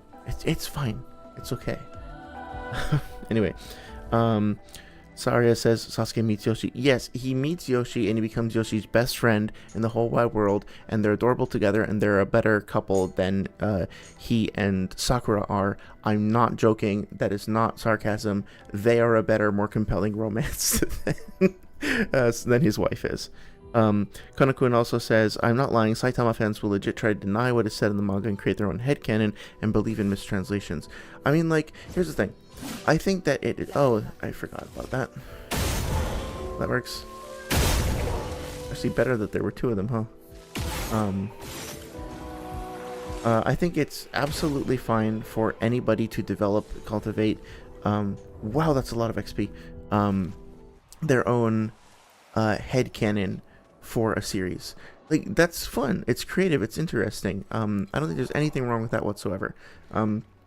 If the only problem that I have is when somebody tries to enforce the understanding of somebody else's. One sec. Especially somebody with like a platform with influence tries to like say, this is my headcanon, but now you're obligated to believe it and agree with it, and if you don't, I actually have more claim to the series, a deeper understanding, a better understanding than you do, and here's some comments about your sexuality or like mental illness or something like that, you know? So that's kind of where it gets sketchy, where people start distorting the view of the series based on their own preferences and use that as a cudgel to not only berate other people but also to demean and to diminish their understanding of the series. By the way, if you are somebody who has checked out these streams primarily for like the Dark Souls and the 1 second, that timing is really challenging. Nice. Okay, for like the Dark Souls content and for, damn it, really gotta get better at that. Like gaming content and stuff like that. You don't know what I'm talking about. On Sundays I do streams where I talk about the manga and anime Naruto, and specifically we've been talking about how people debate different characters in the community, and I have been trying to encourage folks to basically just like do research and come to their own conclusions and move away from letting other people dictate how they view the series. I find it very obnoxious when people with like larger YouTube platforms or whatever are like, you are now morally mandated to see the series the way that I do. And one of the arguments that kind of keeps coming up over and over again that I find very irritating is the idea that characters in Naruto are moving at the speed of light, which has massive implications for the lore and the world building and the I'm gonna get ambushed, aren't I? And the yep, I knew it. Here we go. Can I still get the first attack? The lore and the world building and everything like that. But I do think that's an instance of shit. An instance of headcanon. I don't think there's any good reason or indication of characters being light speed in the manga itself. I do think that this is very much a like. This is very satisfying, by the way. Ah, shit. Okay, awesome. That was fucking cool. It's very much a like, this is how I want to see the series, and because I like it this way, everybody else has to agree with me type thing. Not everybody who holds a lightspeed agenda feels that same way. But wow, okay, I'm changing the subject. Look at this. Look at the transition in lighting and color scheme and palette and everything and feel and vibe from here to just to that. Like, let me just do that again. Take in everything here. Take in the narrowness of the space, the color, the level of lighting, like the glow, the use of the fog, the way that the level is kind of funneling you forward, and compare it to this. It's like two opposite sides of the spectrum. One is vast and open and wide and all-encompassing, and the other is narrow and kind of much more focused and linear. And one is like this bright, clear blue, and the other is this sort of dark, foggy, almost murky red. To have these two palettes and these two like aesthetics this adjacent to one another and be able to just flip between them like this is fucking wild. It's so cool. And if you're going further, you could even argue that the rust color and the like slight reddishness to some of these plants is like vaguely hinting at the impending redness, if that makes sense. Like, it's not a stark contrast. It's not like there aren't elements of red and gold here as well. So it is kind of leading you down that way. Or maybe you could say that like it's spilling out from here. But either way, it's just like, it's really good. Like, the art direction here is insane. I know it seems like a little thing. It's just, oh, it's red over here, or it's blue over here. But no, like to actually pull this off and have it feel like this, like a smooth gradient. Like just think about like how like all of the subtle work that's being done by the reds over here, and like the color of the rust and the gold in the plants is kind of like guiding you more towards a bit of more darkness here, and then it transitions into the gold and then into the red. Like all of that was a deliberate choice. All that is really, really smart. And I like it, and it's good. Oh, we're so close. The game will really begin soon. Oh, I think I know why. Okay, I'll keep going. I'll start talking about Naruto and actually try to get to the thing I think you're looking forward to. Although I will say, I want to respond to Konakun's comment first. Konakun says, they say Saitama interacted with hyperspace, so he's 4D, even though the actual translation is subspace and not hyperspace, so they still ignore that. Yeah, they say, well, certain people say that, like, characters in Naruto who are like 12 years old are moving faster than the speed of light, but nobody in the series ever mentions that, and there's no discussion of how that would affect the physics in the world. There's no mention of it at all. It comes from a particular source, which is a supplementary quote-unquote data book. They look at it in the data book, they say it's literally written here, so since it's literally written, we must accept it, and then they don't actually look at it in context for whether or not the data book should be accepted at all. It's headcanon. I'm just going to go out and like say that outright, and then I'll elaborate on the Naruto stream. Lightspeed Naruto is headcanon, nothing more, and it needs to go away, in my opinion. Ralentis un peu. Qui sait ce qu'il peut y avoir à l'intérieur?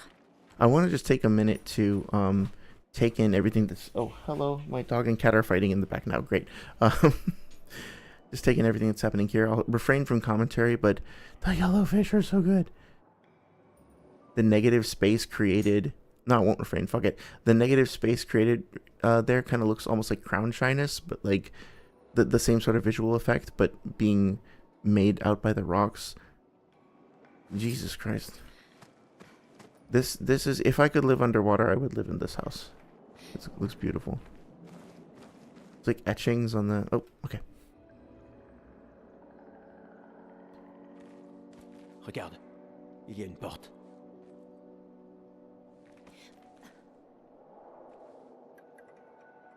Ça a l'air vide. Allons-y. It's like you're the only one I'll let get away with that. Quelqu'un vit ici.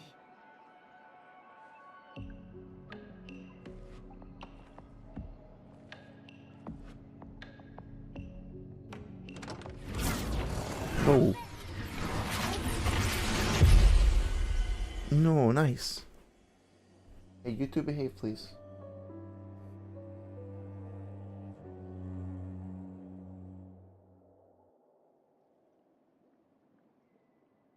I think I saw a manatee floating overhead too. Whoa. Où sommes-nous? On dirait... Maël! Maël.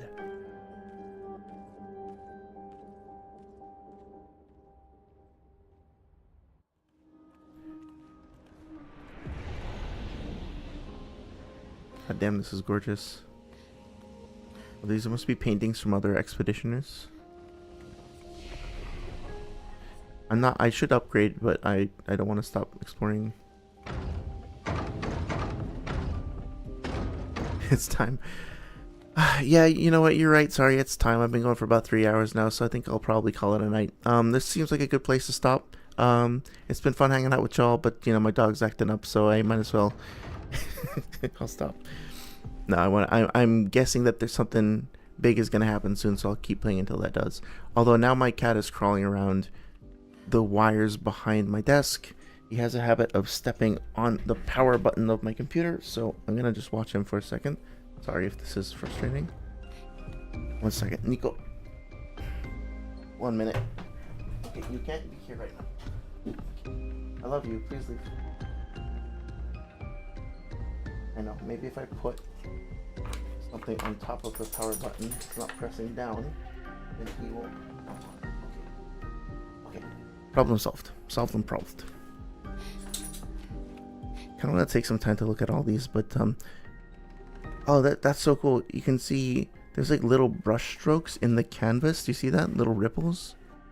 I don't know if they're called brush strokes, but there's like Maybe it's just like the canvas or whatever. This looks like there's a face right there too. And the music got cool again too. That lion there is cool. Interesting.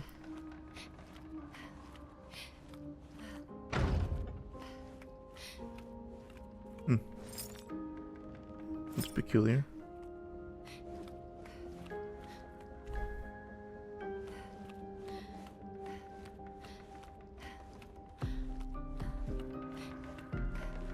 Ooh, I love the sort of creaking ambient noise in the background. I think I should play as Gustav though, because it's like makes more sense logically.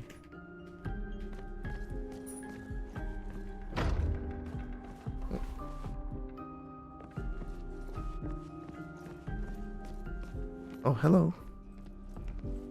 I'm guessing this is what you wanted me to find, Saria.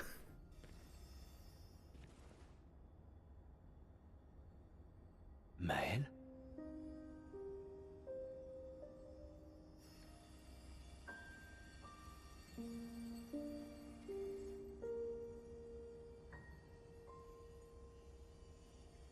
Gustave. Tu es réel?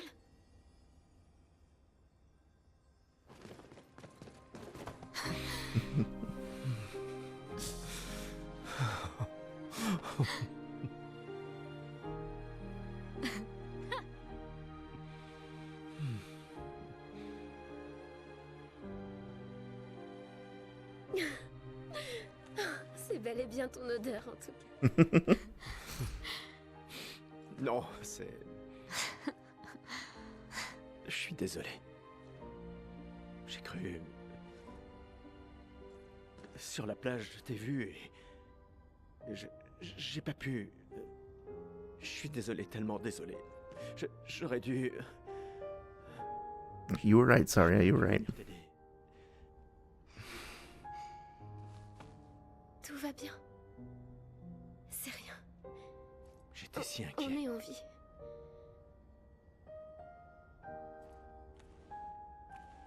Comment tu t'es retrouvé là? Je sais pas. Tout est flou. Je me souviens juste de la plage et je me suis réveillée ici. Avec Oh, hi. Holy shit. lui. Il m'a énormément aidé. Il a renforcé tous mes pictos. Qu'est-ce qu'il est? Aucune idée. Il ne parle pas vraiment.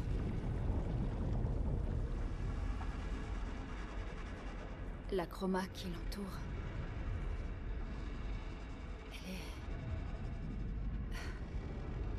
Elle est tout à fait différente de celle des névrons. Interesting. It doesn't seem hostile. That's good.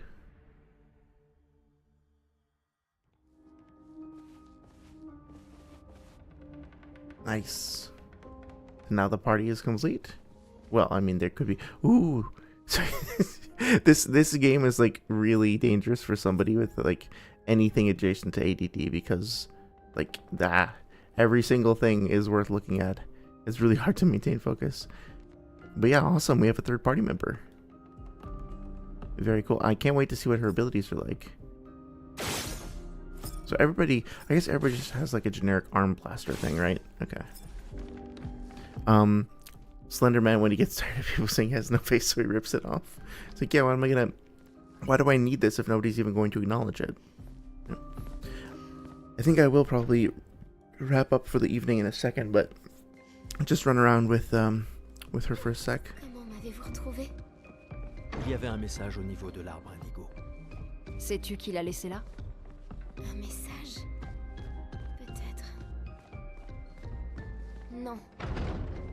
Je ne sais pas.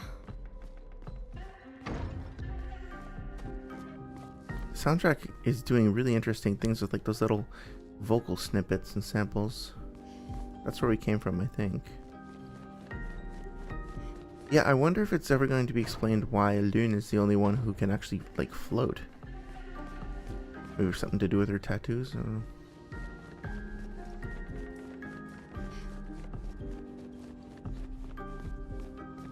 Beautiful. Oh, the lighting. Cool. They actually like created a local light source. They modeled the bellows, and they even made the bellows beautiful. Look at that. Look at the pattern there on the bellows. Beautiful painting. Jeez, the couches. Like, I know this is not super germane to like gameplay or whatever, but look at how much effort they put into like modeling this fucking couch. Like the shiny leather, all the little brass looking rivulets. The design on this chair is crazy. Like, people worked really hard on this, and it really shows. Like, look at that. And everything in here is also fitting the design aesthetic and like the geometric choices or whatever of the expedition. So, and it's in the floors too, the lighting reflecting off the floors. Jesus Christ. Little cracks in the marble, the chandeliers with the individually modeled, like, they're not physics enabled, which is fine. But yeah. Man, oh, more piano, yes. Okay. Oh, that's cool. Hang on. Okay, so they stopped playing the background music. It was a little abrupt. That's okay.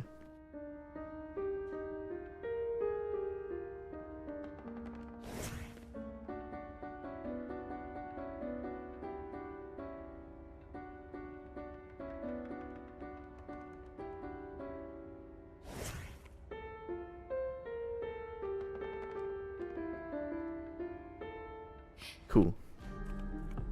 I love that so much. I can't even tell you how fucking thrilled I am, genuinely, that they each have their own little songs that they play. That's so fucking cool. I hope that this means that we're gonna have multiple people playing like a band ensemble later on. I hope that's what this is hinting at. Also very curious about this. I'm assuming it's a reference to a real piece of art, but interesting. I don't know what it's a reference to, but real meaning like real in our real world, real universe.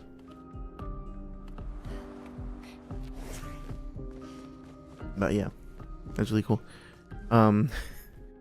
Sorry, it says, I'm squealing, she's my fave, I see so much of myself in her. Ah! That's really good. It's really, really endearing. And I'm glad. It's so... This is really cool. This door seems... It's actually kind of freaking me out. There's something about this door that's like really... Is it like slightly tilted or something? Or slightly off center? There's something about it that feels unnatural. Well, I mean... It wasn't exactly what I was talking about, but... yeah, I'm really, really glad. Like, I know that you identify with this character a lot, and so I'm genuinely very curious to learn more about her and to see like what her journey is like. Thanks for being patient with me as I wandered through... Hello, friend. Wandered through the ocean level in circles talking about Naruto instead of actually focusing on getting you the fucking character that you like. So I'll take a quick look at her abilities and then I'll probably call it a night. Let's rest first. Attributes. What level is she? She starts off at level 5. Oh, we got a whole bunch of stuff. Okay. Actually, maybe I'll do this off screen because I'm gonna like agonize over what to do. I just want to see what her skills wind up being. Let's see. Percé deals medium damage, target physical damage. Oh, cool. She has like different stances. Nice. So it's like she's like a fencer or like a melee duelist type character. Fire damage, applies burn, offensive stance. Yeah, different stances. Really cool. I'm very excited to see what she's like in combat for sure. Oh yeah, let's go talk to totally normal friend over here, and then I'll probably say goodnight. Encore. On vient juste Oh, de cool. faire- Okay, I get a chance to see it in person. D'accord, d'accord. Mais cette fois, j'ai des renforts.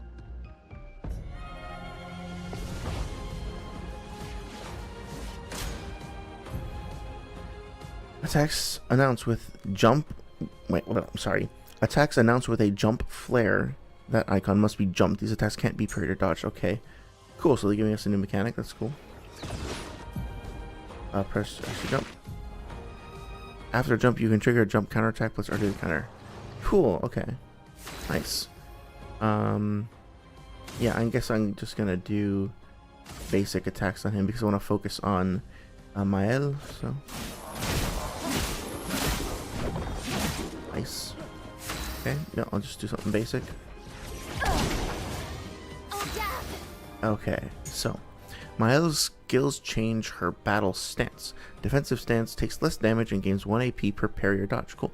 Oh, so maybe putting dodge stuff on her would be more effective.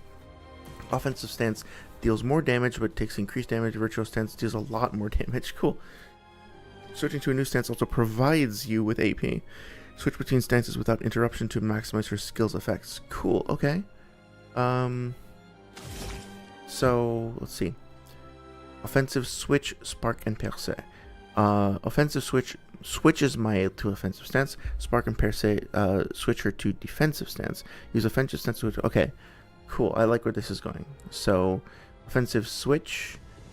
And you can see the icons there too. And I gain 1. Okay, great. Deals low single target and applies defenseless for 3 turns. Nice. Very nice like flow, like a kind of aquatic nature to her attack and riposte there, or like a return to her starting location. I don't know how to describe it, but it just like looked very fluid.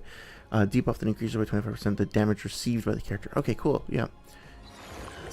Okay. Nice. That feels cool.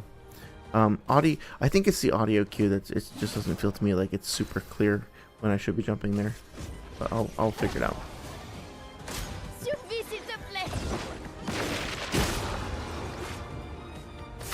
Alright, so let's see. I'm in offensive stance now.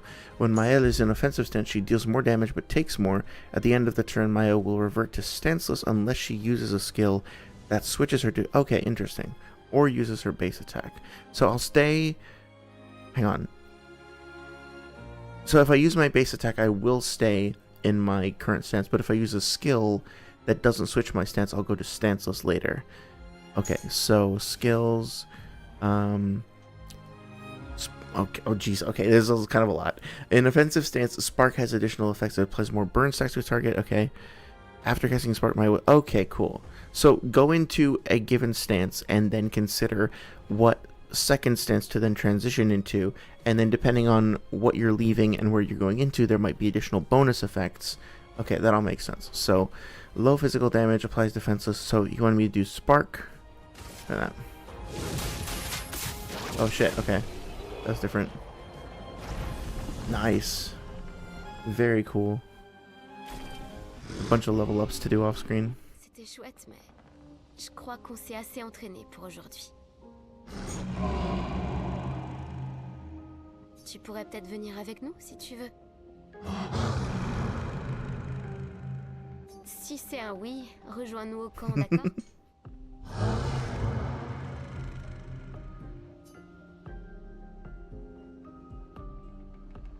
Cool. That's awesome. I love that. Okay, yeah, I love the way each individual character has been differentiated, not just in terms of like their stats and their skills, but also just the way that they feel to play, and the ways in which, like in a lot of JRPG style games, or just like turn-based RPGs, I should say, characters will have, yeah, you'll have a character who's like the kind of glass cannon mage or the support healer or whatnot. But you won't necessarily... Wait a minute. Hang on. Are parts of the level lighting up based on the music? They are! Look at the painting!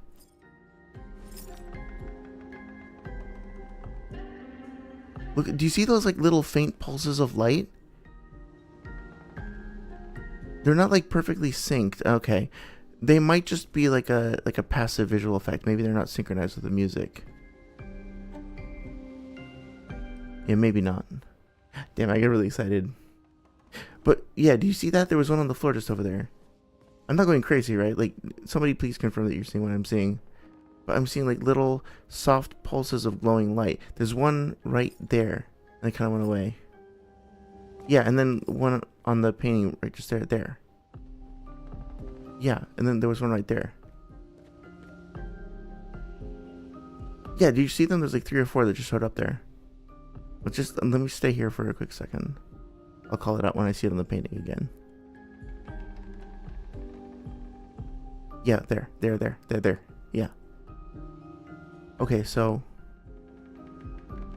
I don't know if it's intentional. Oh yeah, we just saw a whole bunch of them right there. Okay.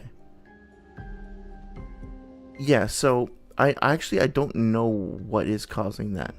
But from where I was standing over here, it looked as though those little flashes of light were being triggered. Okay, well obviously like that one doesn't count. Were being triggered in response to the music.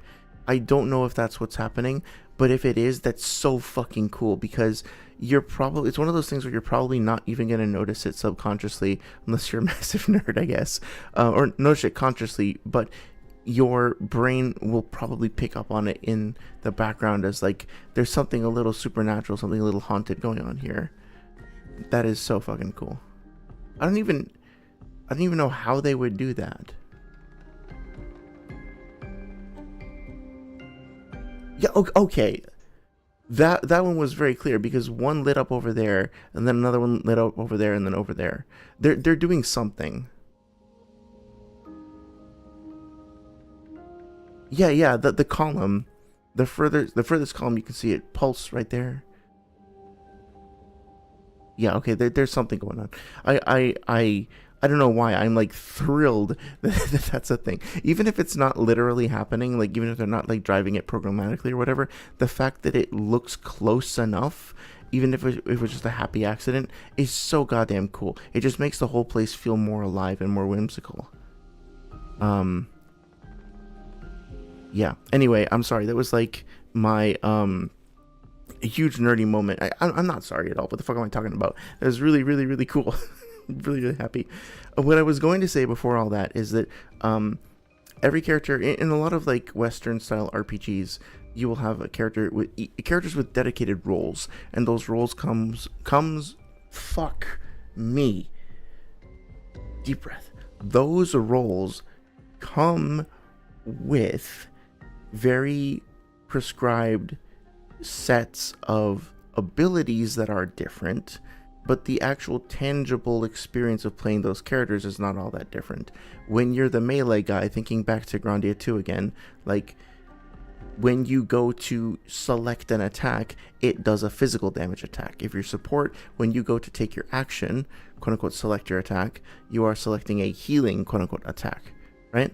So that's just like the core experience of actually existing as those characters and interacting with, engaging with the world around you is basically the same. Each of these characters feels very distinct. They have their own rhythm, they have their own like pulse, they have their own tactical considerations, and each of them doesn't just they all have synergies with one another, at least the 3 that I've seen so far. Gustav looks fucking pissed.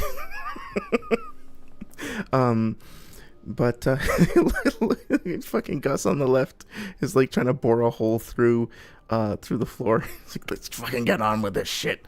But yeah, they all feel really good. What I'm trying to say here is that all these characters are good. Their combat feels good. The level design is really good. The art is really good. The sound is really good. The music's really good. The technical implementation is really good. The art direction is really good. The ingenuity, the script, the performances. This game is really fucking good so far. And with that, I'm gonna go to bed, because clearly I'm starting to lose my fucking mind. But yeah. Oh yeah, sorry, it says, I know Wind Waker had its combat synced to the music. Yeah, absolutely it did. And actually, one of the first things that I ever worked on for a game in an official capacity was a dynamic music system. And the Wind Waker music system was what we looked at as like a primary source of inspiration. Like my first job basically for the first few weeks was to go play a bunch of games with dynamic music systems and like do, we refer to it as competitive analysis. We were looking at the competition and seeing what they did right and what they did wrong and how we could benefit from it ourselves. Oh, I see what's happening. So those little motes, those little flying like bugs or whatnot, as they get close to things, they're like lighting them up. But if we get close to them, they like flutter away, or they're really hard to see. They're easier to see. Oh no, I guess not. There's one there. And so maybe it's like as they go about their business, they're like fluttering and pulsing, and they cast a little light onto the environment. Except that doesn't make sense because we're seeing it happen on these paintings. No, it is. I think it is. It's being cast by the little sprites, and it's just sort of like weirdly projecting onto the nearby textures. Okay. It doesn't make it any less cool. It's really great. I love it. But anyway, yeah, that was definitely one of the things that we looked at. Yep. Okay. Good night. Thank you everybody for coming on this journey with me. Really appreciate your participation in the chat and engagement and time and all that. I will be back on Sunday to complain about Naruto some more. And again, we will pick up where we left off on Thursday. Next Thursday with more Expedition. I'm going to try to keep the streams a little bit longer, so like tonight, maybe try to go for 4 hours next time, just so we can spend more time with these characters in this world. Really, really loving it so far. Please, check out the game if you haven't already. Everybody should buy this game twice. And in the meantime, I hope you're all having a great week. Have a great weekend, and I'll talk to you soon. Take care.